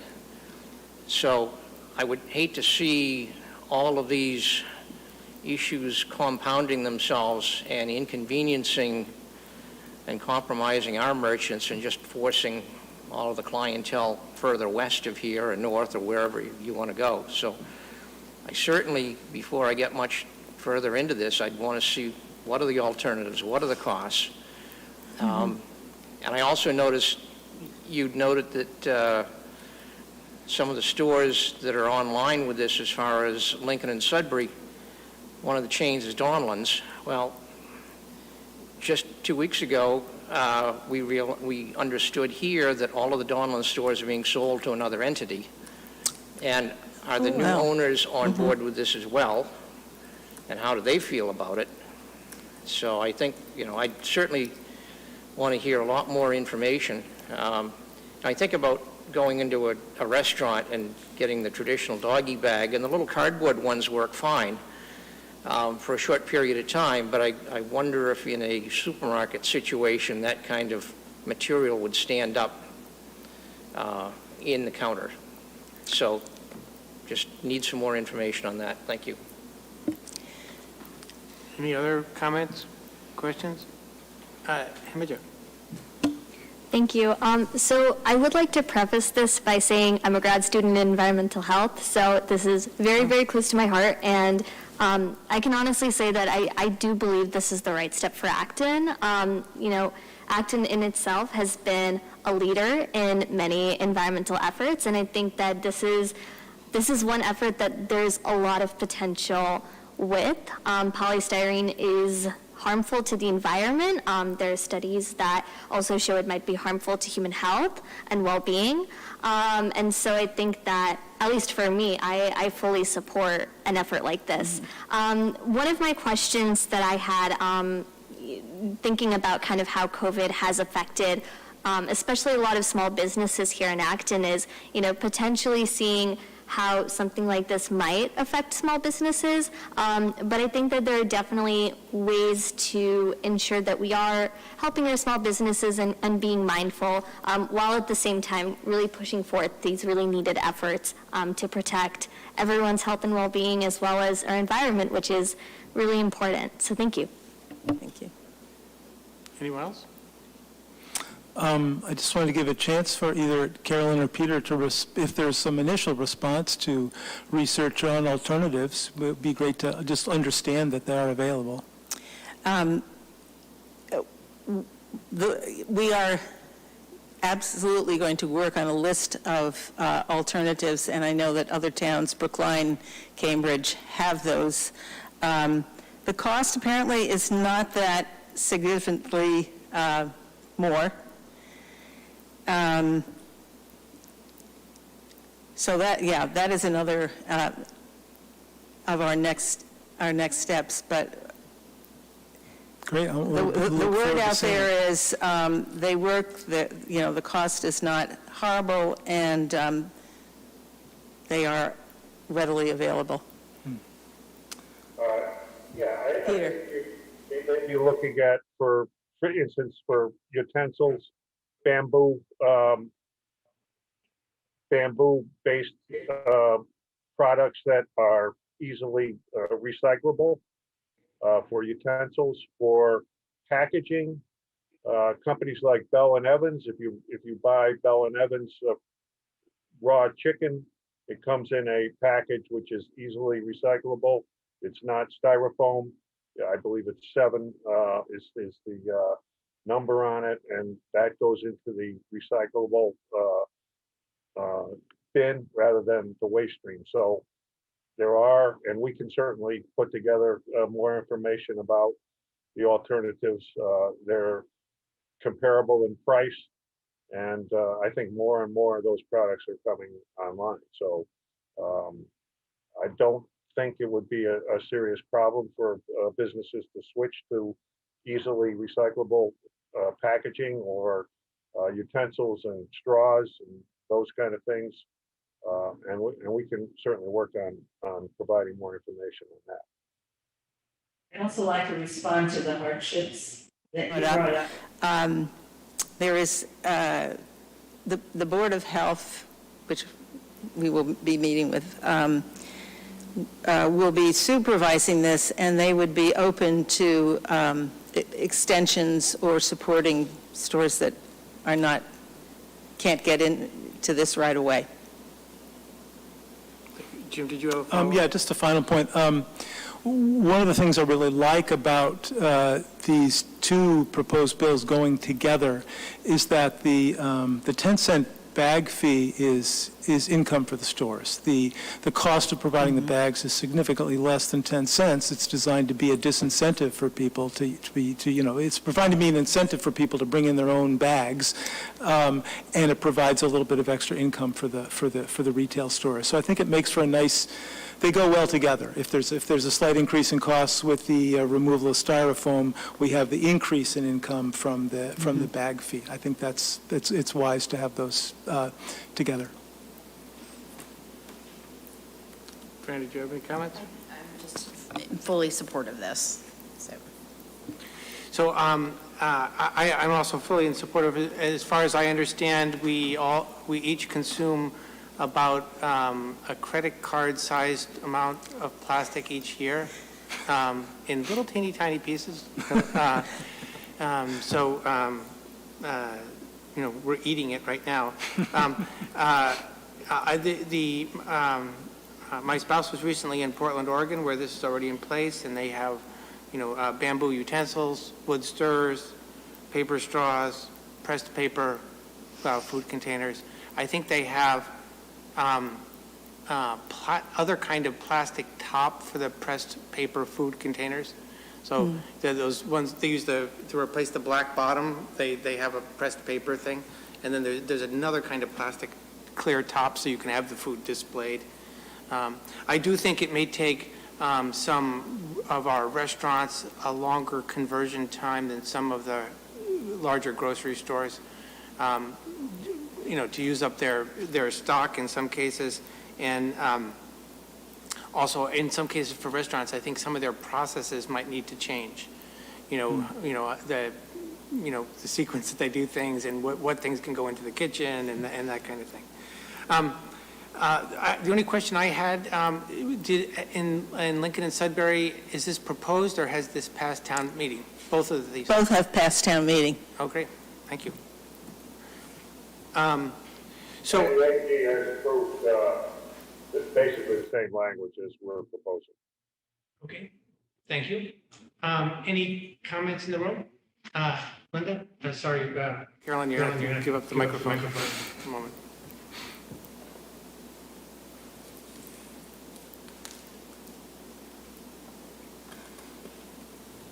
Hi, I don't know if this has been addressed Could you already. just identify yourself? Sorry. I'm sorry? Could you just identify yourself? Yeah, I know who you are. Yeah, Linda Vieira from Great Elm Way. I think this might have been addressed, but I'm just concerned on people who are on food stamps, or I think it's WIC, and what kind of provisions would be available to them to get free bags, because if you're on food stamps and you have just a certain amount of money to spend, and you have to spend, you buy 10 bags worth of groceries, that's $1 that you don't have. So I just want to make sure that people who are low income or food insecurity are make sure that they have access to bags. That's more in grocery stores than takeout. Thank you. Thank you. Any other comments in the room? Can I respond to that? Oh, please, go ahead. We were very gratified to get a $1,000 grant from an organization named, slips my mind. New England Grassroots Environmental Fund. Yes, and possibly we can apply again for that. But all those bags, we got hundreds of bags, and they went to the food pantry and for other organizations, churches.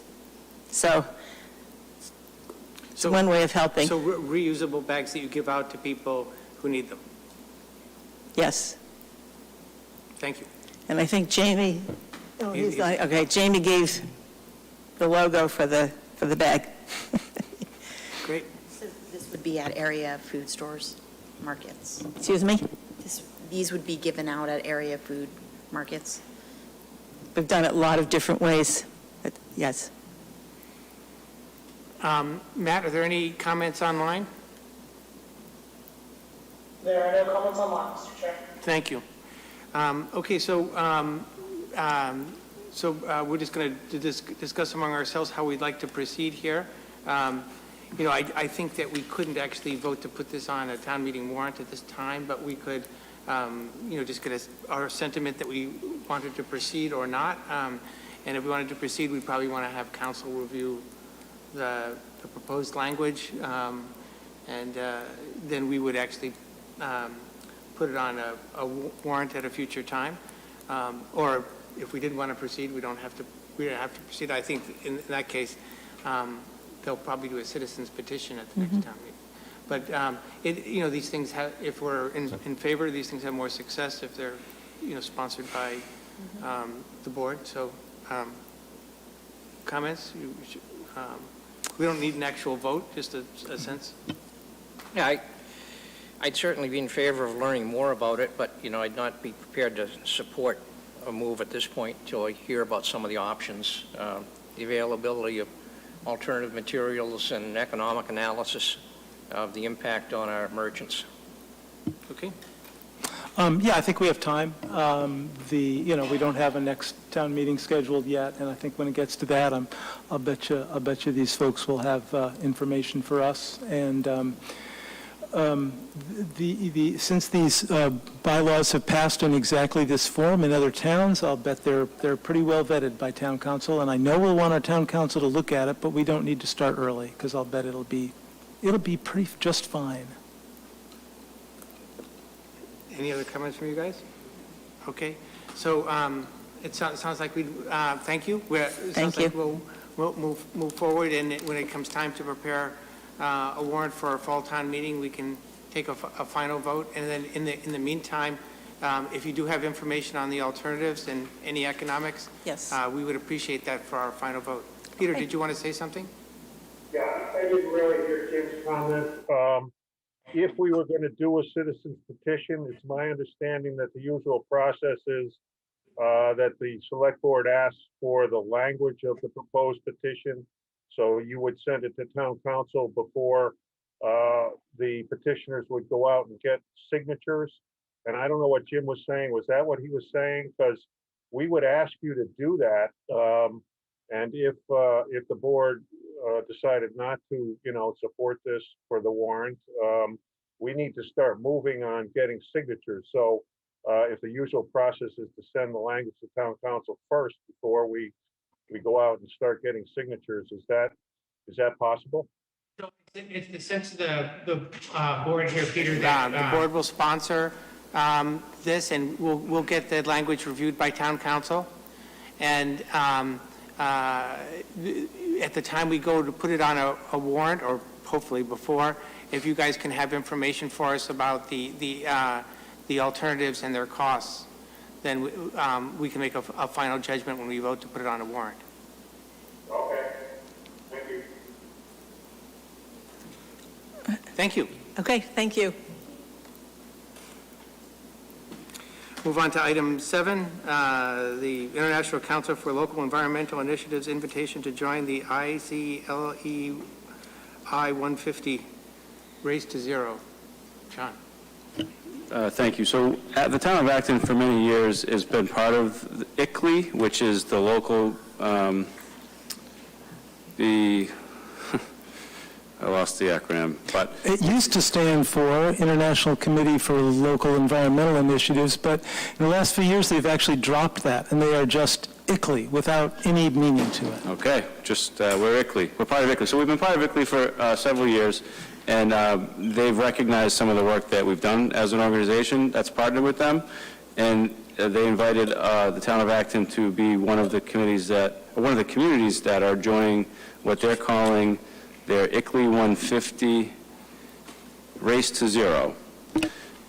This is something that is very similar to work that we've already sort of started here, which is setting targets to reach net zero and kind of identifying ways and several outreach efforts along the way for how we're going to do that. Andrea Becerra is leading our climate action planning process. She and I talked about this very briefly, but I didn't have a chance to connect on some of the core parts of this program and how they would interact with what the work that we're doing here. So I don't believe there's any urgency with this offer or invitation. So I would actually defer this to another meeting unless board members already really are excited about it and want to move forward. We can defer to a future meeting. Sure. That's the key. So if we want, you guys are excited about it now? So we would just take a vote now to adopt this raise to zero. Is that's what we'd be asking?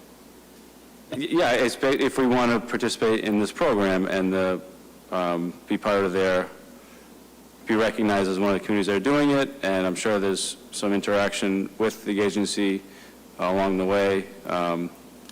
Yeah, I read through this. I think the requirements on the community are fairly modest. We probably do them already. So, I mean, if someone wants to make a motion that we adopt this now, that someone can make a motion. Otherwise, I'll move on to the next agenda item. Motion to adopt this? Okay. Do I need to go into detail? Is there a second? Second. Okay. Any further discussion? Yeah, I think the main concern I had was just, it would have been nice to hear directly from Andrea that this had good synergy with our climate action planning. I wouldn't want it to create, extra work or competitive work to the fine climate action planning that we're already, rapidly engaged in with the MAPC. So I just didn't want it to slow things down. Dean? Yeah, I'd frankly like to hear from Andrea and get a presentation about this to understand it a little better before I vote in favor of it.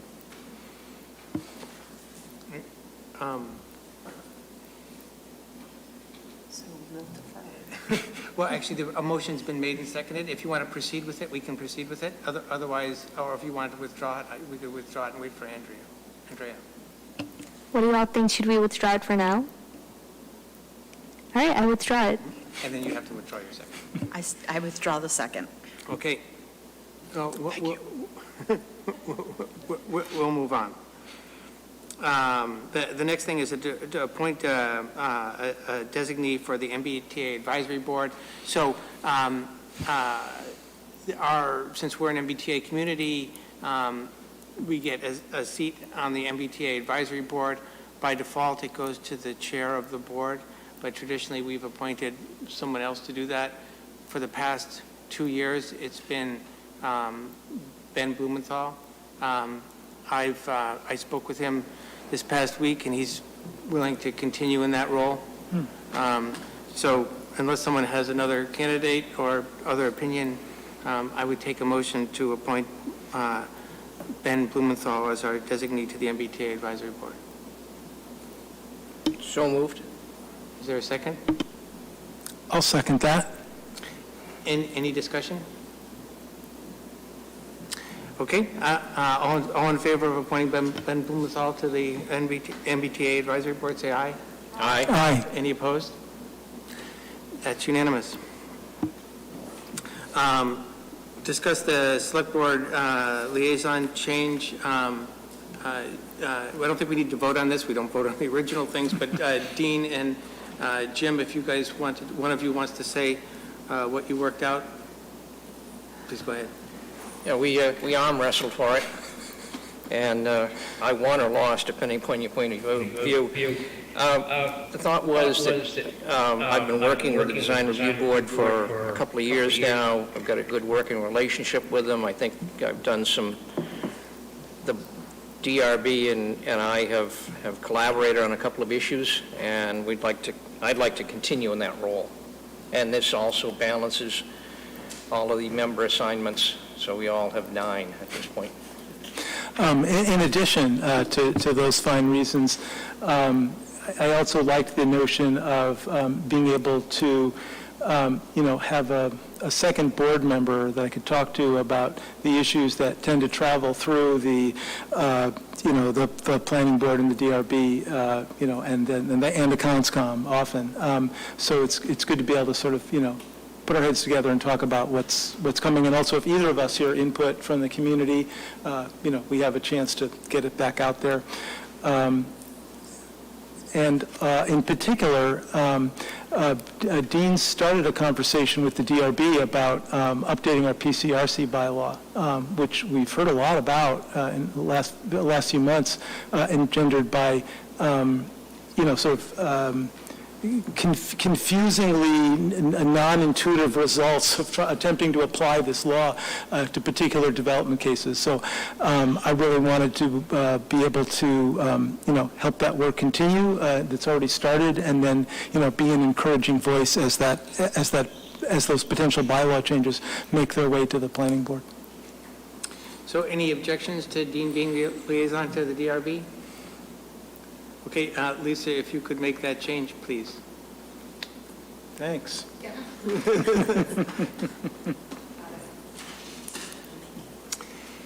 Item 10, John, update on FY21 goals. Thank you. About a year ago, the board established goals for the community, which included 11 short-term and 8 long-term goals, and I put in the packet just a quick, in bullet form, updates on sort of where we are on each goal. I can quickly run through those in preparation for the board's goal-setting meeting next week and for the listening session that I believe is the very next agenda item here tonight. So in short-term goals, which are meant to be goals that we work on immediately and try to make significant progress on within the year, and then the long-term goals are sort of things that you keep in your planning focus and try to address in the next several years. So the first short-term goal was to establish Diversity Advisory Commission, which the board did earlier this year, and that work of that committee or commission has been underway, and there's a report expected this fall with some of the recommendations from the commission. The number 2 goal for short-term goals was to support public works facility building project and identify options for next steps. So we hired a consultant and worked with them on a feasibility study. They interviewed internal stakeholders. They interviewed several people that use the facilities, and they put together 100 pages worth of data and very high-level cost estimates based on square footage, and designed what a building would look like if we had everything we ever wanted in a public works facility. And while the work was, initial phase was completed, it was very clear leading up to town meeting that we needed a little bit more, or maybe a lot more, stakeholder engagement and community engagement before we decide on what to move forward. The initial plan was to do that after town meeting, but it was clear that we needed to do that before town meeting. So the next step in that would be to finish the feasibility study and do some more socializing of the concepts that were identified to try to work closer to a preferred alternative before we move any further seeking funding. Morrison Farmhouse was something that was number 3, goal number 3, and select board members went and looked at the farm. I went out and checked it out and met with several people out there. And along the way, the Agricultural Commission actually weighed in and sent a memo to the board and maybe to the whole town with its recommendation that the town consider placing a conservation restriction on the property, and then working with some friends group to manage the house and barn. So that was a standing recommendation that I think is just there, but that's sort of the update on this goal. Goal number 4 was to increase availability of extra electric charging stations. We did add at least 3 to the rear of this building. We applied for a grant for a fast charger to set up our own fast charging station across or at the Veterans Field parking lot. So hopefully we'll hear on that soon. Goal number 5 was related to the police department. It was looking at the role of social service supports, directing me to complete funding of the police department and work on public outreach programs. The police chief certainly did a lot of public outreach this year, and the department did as well. We also looked very closely at needs as it relates to social services. One of the things that we did was create a new liaison division. This liaison division is a role that we're already filling through our family resource and outreach person and our senior liaison person, but this is actually elevating the responsibility of having a connection with community groups and making it a superior officer that actually runs that operation.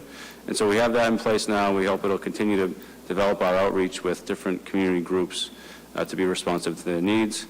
We've also applied for a grant to replace our excellent jail diversion coordinator who took a job in Lowell to do excellent work there. So we're going to we applied for a grant to actually bring someone over here full time.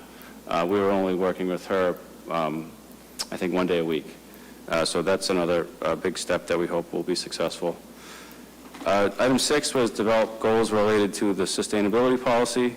I think a big step in the right direction for that was hiring our sustainability director after an international recruitment process.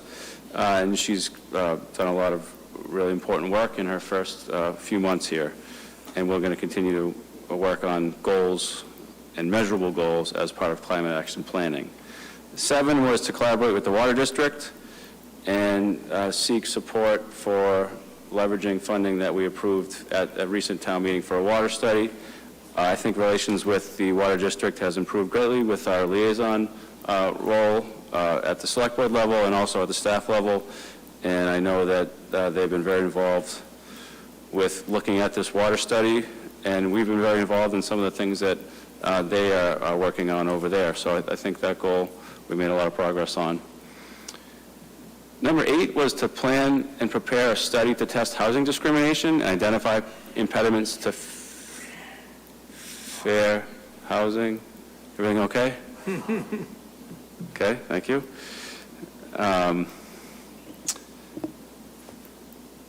Sorry. The housing discrimination.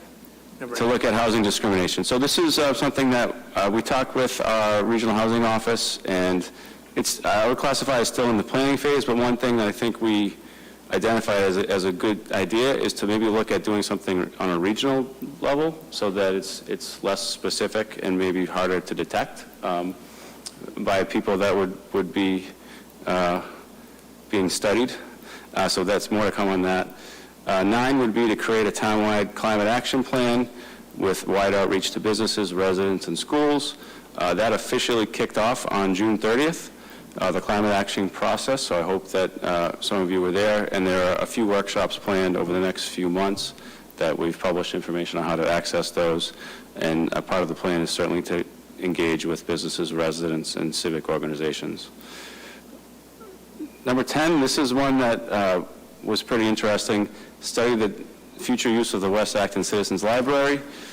We have a consultant that we hired to work with both library trustees from the Memorial Library trustees and the West Acton Library trustees to look at ways to enhance services and collaboration amongst the two very important libraries in town. And one big step in the right direction for West Acton is that we actually got them tied into the MinuteIII network, which before they were really not available to provide services to their patrons because they weren't in this network that you get with your library card. And now that we're able to do that through a partnership with the Memorial Library trustees, it's been a significant enhancement of services to the West Acton patrons, and it sets the table for more collaboration in the future. So I know that both the Citizens Library and the Memorial Library have appointed a liaison to work with Danielle Saban, the library director, and me, and Jennifer Friedman from the Citizens Library to continue to look at next steps, and we'll bring any ideas that we have back to the select board soon. 11 was to secure a site for the dog park. The board approved a site on Main Street. The public sentiment for that site was tested at town meeting, and it passed.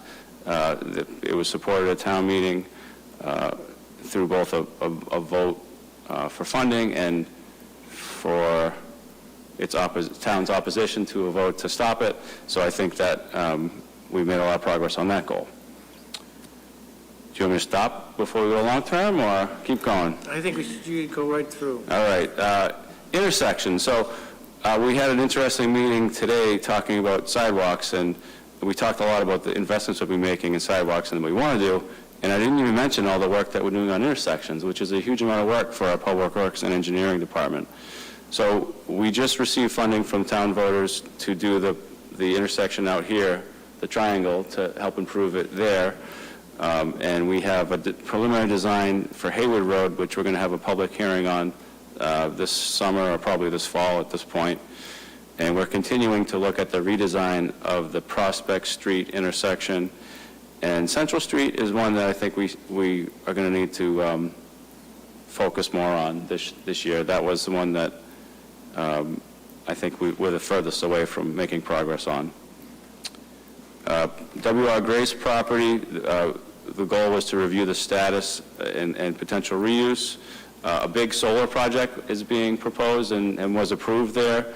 The town of Acton is actually partnering with the developer there to help provide a benefit to low-income residents to reduce their energy bills.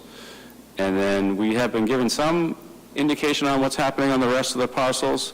There was a very big public meeting held by EPA, actually hosted by EPA, where they had the Grace folks there. They talked about the status of the environmental cleanup, and they talked about any potential reuse. And, you know, I think there's a lot of questions from the public, and they said that we're not sure what our plans are, but we'd like to do something. And they also, I think, my interactions with Grace is that it's been very positive.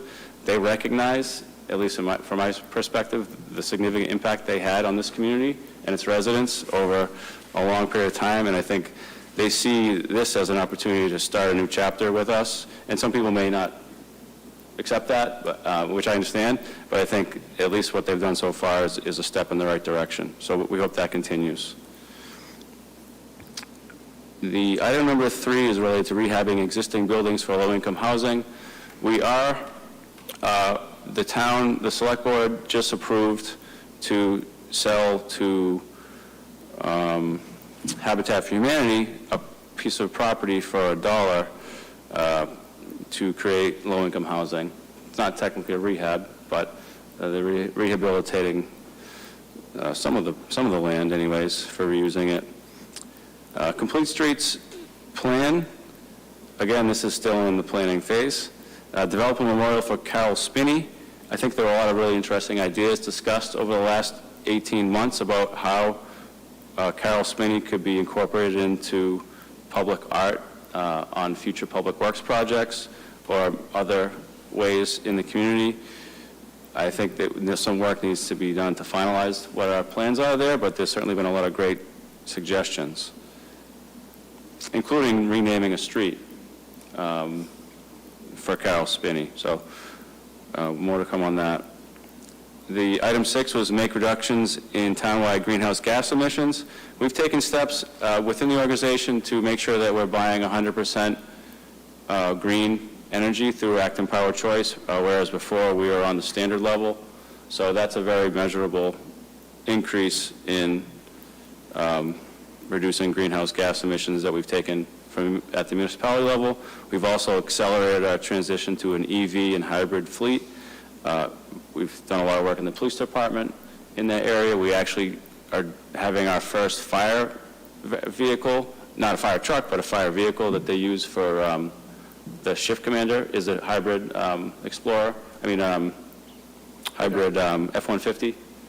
So we're trying to really accelerate that process for our vehicle stock, and then we have a lot of exciting things that we'll be announcing soon about our plans for buildings. The Piper Lane acquisition, that was a long-term goal, which we accomplished in short term.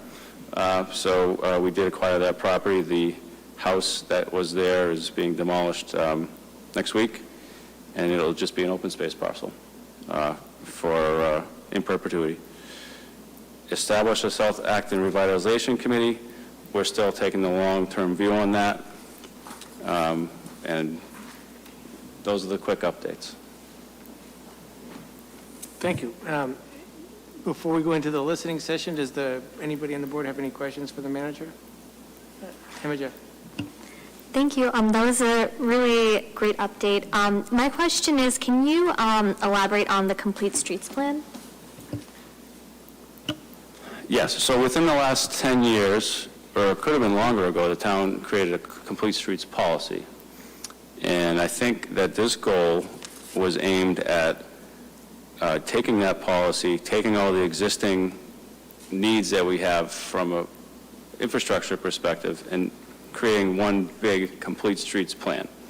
And so I think we've made a lot of progress to ensure that complete streets design elements are incorporated in any major intersections or other projects we're doing throughout the community, but we have not accomplished this goal of having a comprehensive complete streets plan for the whole infrastructure network. Other questions for the manager? Okay. Thank you, John. So we can move forward to the listening session.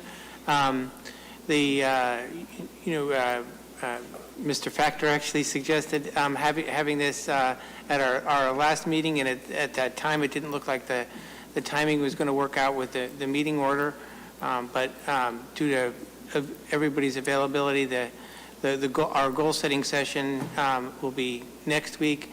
The goal-setting session is a public meeting, but we do not take input on that meeting. It's not broadcast or anything. It's just a working meeting for us.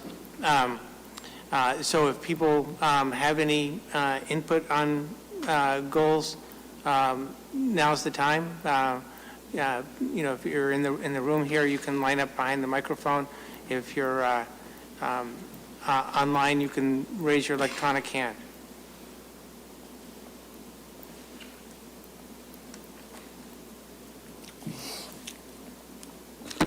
Please go ahead. Danny Factor, 11 Davis Road. First of all, to your comments, David, I want to thank you and the board so much to being responsive to this request. I think this is the first time the town is taking this kind of input on town goals. I think a lot of people may not have known about it, aren't used to it yet, and I only hope that maybe we could start doing this every year, maybe a bit at an earlier time of night, and promote it more so we can get the maximum input. A separate session. Yeah, terrific. But I really appreciate on such short notice that request being listened to.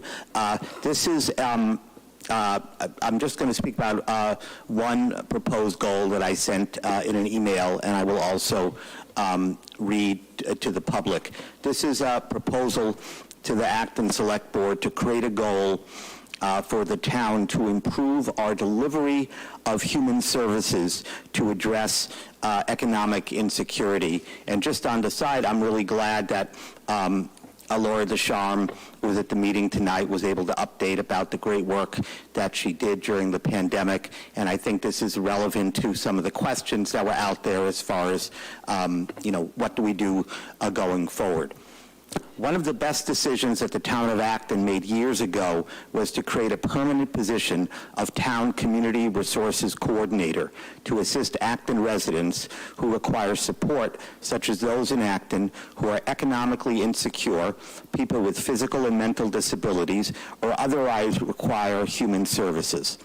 The decision to create an Acton Human Services Coordinator was a realization that while federal and state programs help some existing vulnerable populations, other residents fall through the holes in the safety net for a variety of reasons.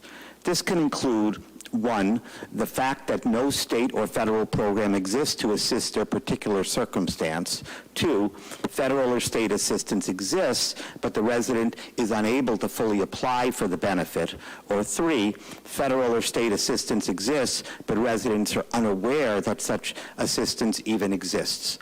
our current community resources coordinator, to the extent that she is able to, as she's a one-person operation essentially, she's tried to address these matters by helping residents complete applications, inform residents about programs that they may be unaware of, and when possible, liaison with other parts of town government and private parties to create a limited amount of public and private sector local assistance. All this has happened within a trend within the U.S. and in Massachusetts, where the amount of income and asset inequality has risen sharply, and Acton is far from being a stranger to this phenomenon. And if there's any time in which the amount of income and asset inequality in Acton can be plainly seen, it was during the peak periods of the pandemic, when requests for assistance, whether it be for access to the food pantry or requests for school lunches, rose steeply. It was also during this period that temporary federal and statewide protections were put in place, giving many Acton residents benefits in the form of pandemic unemployment insurance and eviction protection. Now that these protections are gone, but the many vulnerable people from these groups, such as food pantries, Neighbor Brigade, Community Supper, United Way, the AB School Lunch Program, they've all identified vulnerable people in town who still remain. As Mbta has said, a lot of these people still have needs going forward. We know their names, and today they stand less economically protected because of these benefits that have gone away. So given how the pandemic has revealed these cracks in the system, many in Acton contend that if we're to fulfill our mission as a town that values being welcoming and kind to our residents, that we need to give the services that people deserve. And what that means is, if we, have a building that we profess to call the Human Service Center, we have to be making sure that Actonians don't live within the heartache of being insecure about real essentials. I'm talking about food, water, rent, and health care, core needs. Acton alone will never be able to solve all of these problems, but it is incumbent on our town government that we design a human services delivery plan in Acton that is appropriate for our times, takes into account the cracks in the system that the pandemic has revealed, and recognizes that no substantive and permanent structural changes have been made to Acton's human services delivery plan in years, despite the change of growing income and asset inequality. And all this while our laudatory actions during the pandemic, such as providing temporary rental assistance, have the potential to be enacted on a permanent basis and address the systemic inequality that exists in a more just way. So as a result, this proposal asked the select board to do a few things. It asked them to look at the goal of improving town human services delivery, specifically in the area of economic insecurity, and asks that it be one of the 10 town goals for this year. The commitment to improve service delivery could and should include, one, considering making programs that ease economic insecurity during the pandemic permanent. This could include rental assistance. It could include school lunch availability that was expanded not just to school families, but any families in Acton or people in Acton that were in need. Two, as we have a number of areas in town, say the Recreation Department, the Natural Resource Department, change our human services delivery method to that of a town human services department. This could be a gradual change from 1 full-time employee to 3 full-time employees over a number of years.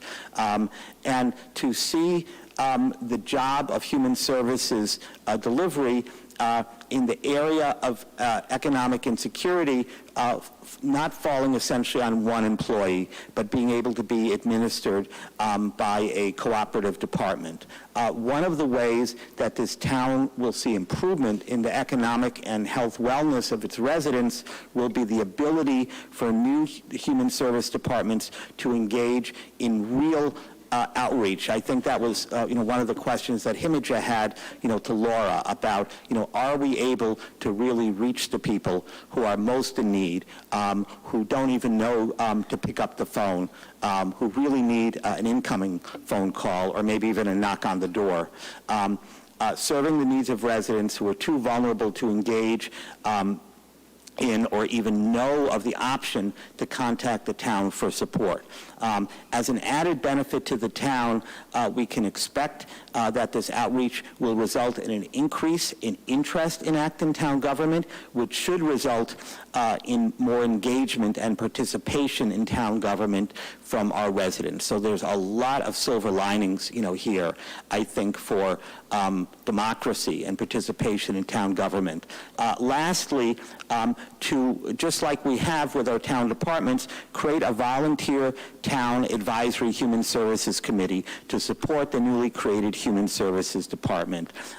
This follows, as it's common, if not usual, for a town department to have the support of a committee of town volunteers. It also creates a very nice form of, actonite experts, who themselves have interest or expertise in human services to share their experience with the town. I think we heard from a social worker earlier during citizen concerns. There's a lot of untapped resources of people who can provide, free assistance to the town in that way.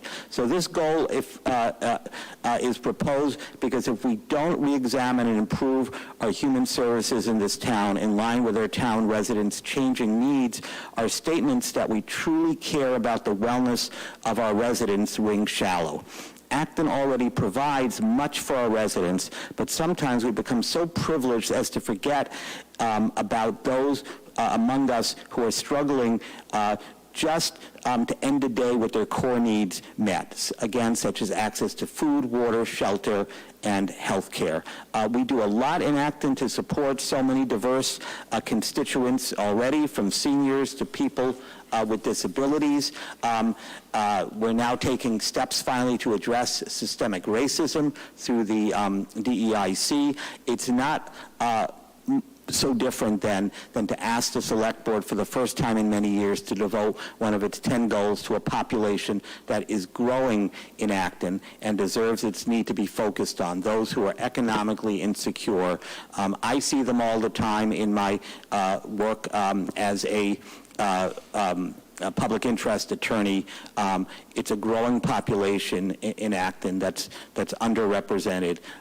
So just as we focus on others, it's time to have a more focus in the Human Services Department, a stronger, larger Human Services Department that focuses with a particular eye on economic insecurity. So for the reasons stated here, please consider improving the town human services delivery in the area of economic insecurity to be one of your 10 town goals for this year. Thanks so much for giving me all this time, and I appreciate your consideration. Thank you. Please, if you want to speak, please get in line. Otherwise, I'm going to switch to the online speakers, and when I switch, I'm not coming back.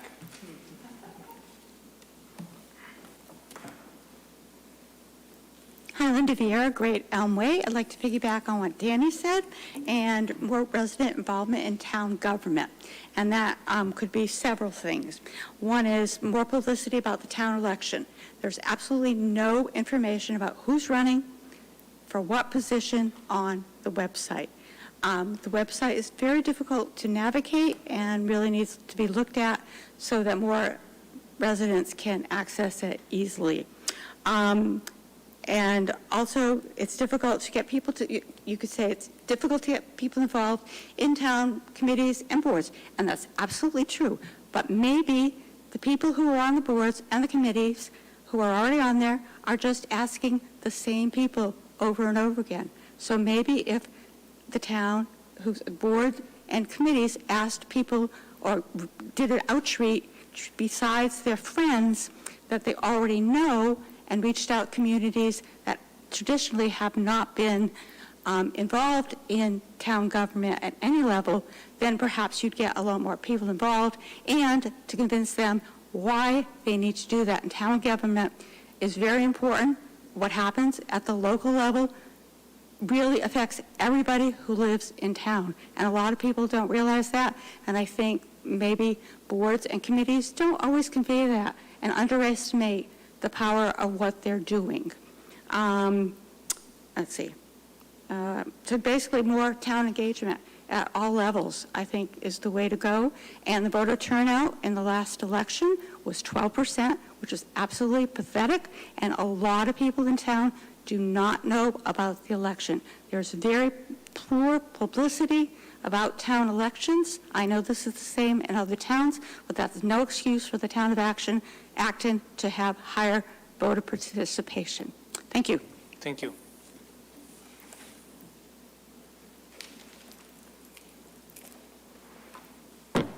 Hi, can you hear me with my mask on? Yes. First of all, thank you for having this session. I think this is a great idea, very responsive.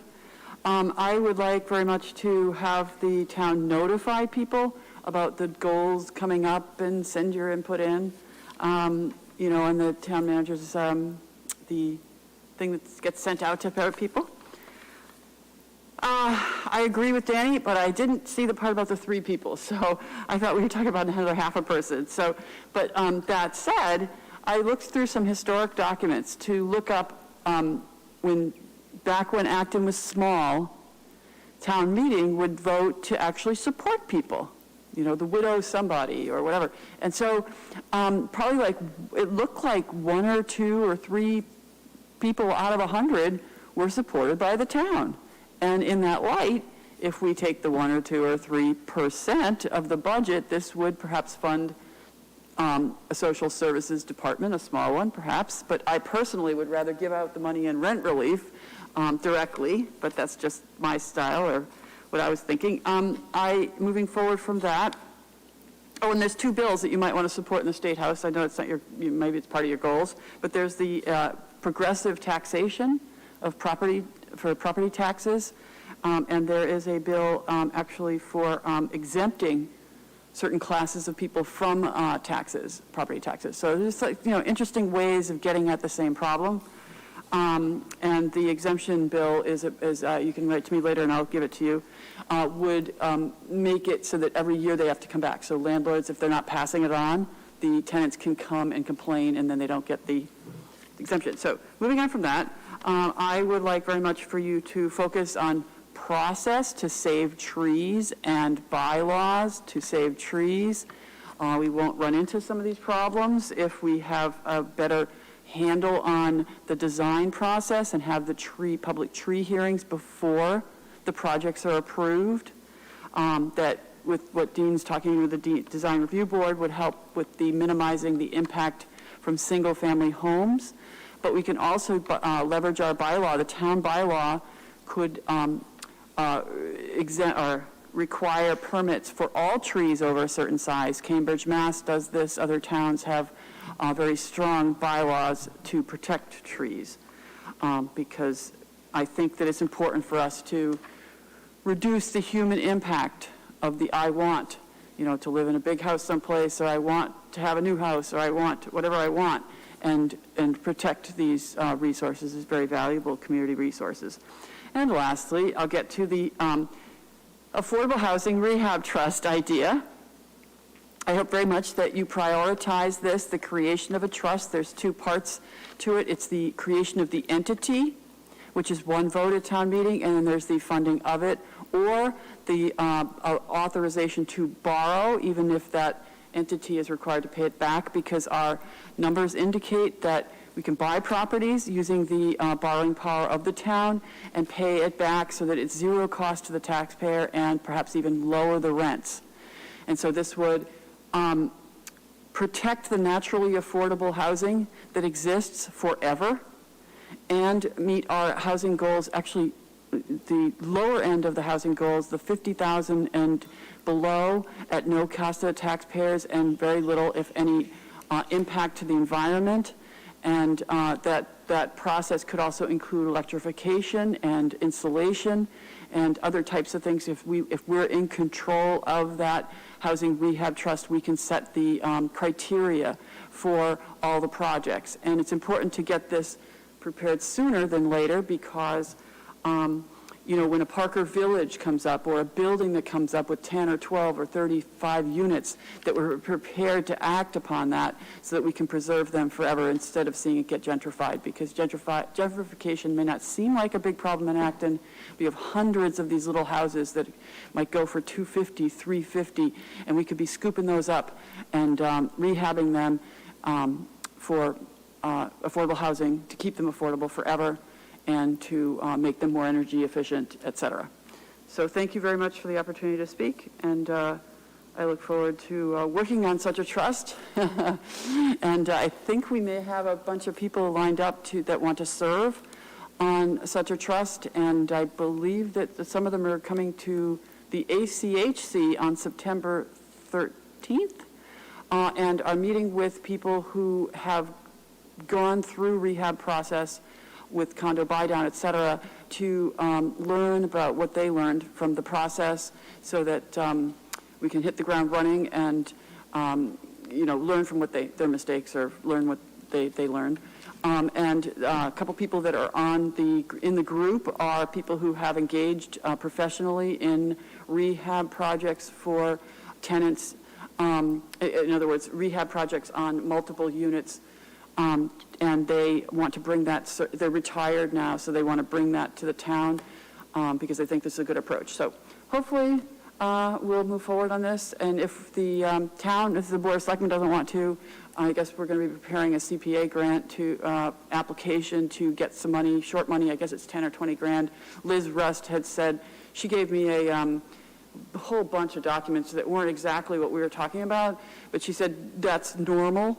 That usually you, like other trusts, the documents for other trusts, and that it's not exactly what we want, but the first step is to get the 10 or 20 grand to hire the lawyer that understands how to do trusts, that can explore what do we want, and then prepare the documentation to bring it forward and through the process of consensus building, with the different committees to see where we fit. Because the idea is that, the Acton Housing Authority, they're a landlord, and the ACHC, they develop stuff for, 80% median. And so it's like there's a gap of serving people that make $50,000 a year and less, people who work in the shops, people who are already struggling with rent, that we might be able to lower the rents so that people don't have to drive a long ways to work in Acton, and so that they can stay in Acton. And so the people that are already living here, thank you very much. I really appreciate that chance to speak. Thank you. Matt, are there any people online wishing to speak? Can you hear me? Yes. There are no people online looking to speak at this time, Mr. Chair. Okay, thank you. I just wanted to note that we have gotten at least 13 notes to the board with goals, so the request for feedback has worked. So we've had some here in person, and we've had a lot in writing. Thank you.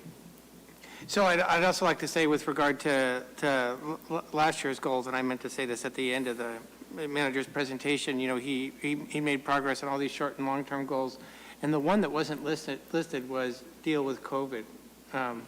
Which, he made a lot of progress on all these goals. At the same time, everyone on town staff was dealing with COVID in one way or another. So thank you to you and all of town staff for doing that. So last item is our consent items. I'll just go through these. Please say hold if you'd like to hold them. So number 12, approve amended meeting minutes April 5th and April 12th, 2021. 13, approve meeting minutes July 12th, 2021. 14, approve executive session minutes, July 12th, 2021. Number 15, approve minor amendment to the site plan special permit number 4/30/71-15, Acton Plaza, addition of a walk-in cooler to the rear of existing tenant space. Number 16, approve grant utility easements, 300 Main Street. Number 17, approve gift Recreation Department for $150 from Daniel and Laura Kelmar and Judy Nolan for constructing a dog park in Acton. Number 18, accept gift Recreation Department for $200 from Rod and Kirsten Kunz and Chuck and Kate Feininger for constructing a dog park in Acton. Number 19, accept gift Recreation Department for $100 from Robin Tokowski for constructing a dog park in Acton. Number 20, one-day alcoholic beverage license, Neshoba Valley Neighbors Club, Nara Park, August 22nd, 2021. Number 21, one-day alcoholic beverage license, Rupesh Sharmalia, Nara Park, August 7th, 2021. Number 22, one-day alcoholic beverage license, Emily Frey, Nara Park, September 12th, 2021. Number 23, request for approval for hybrid meetings, Acton Dog Park Committee and Community Preservation Committee. I'll take a motion to approve consent items 12 through 23 inclusive. So moved. Is there a second? Second. All in favor of approving the consent items 12 through 23, say aye. Aye. Any opposed? It's unanimous. And now I'll take the one last motion, if no one has any other comments. I'll move to adjourn. Second. All in favor of adjourning, say aye. Aye. Any Aye. opposed? We're adjourned.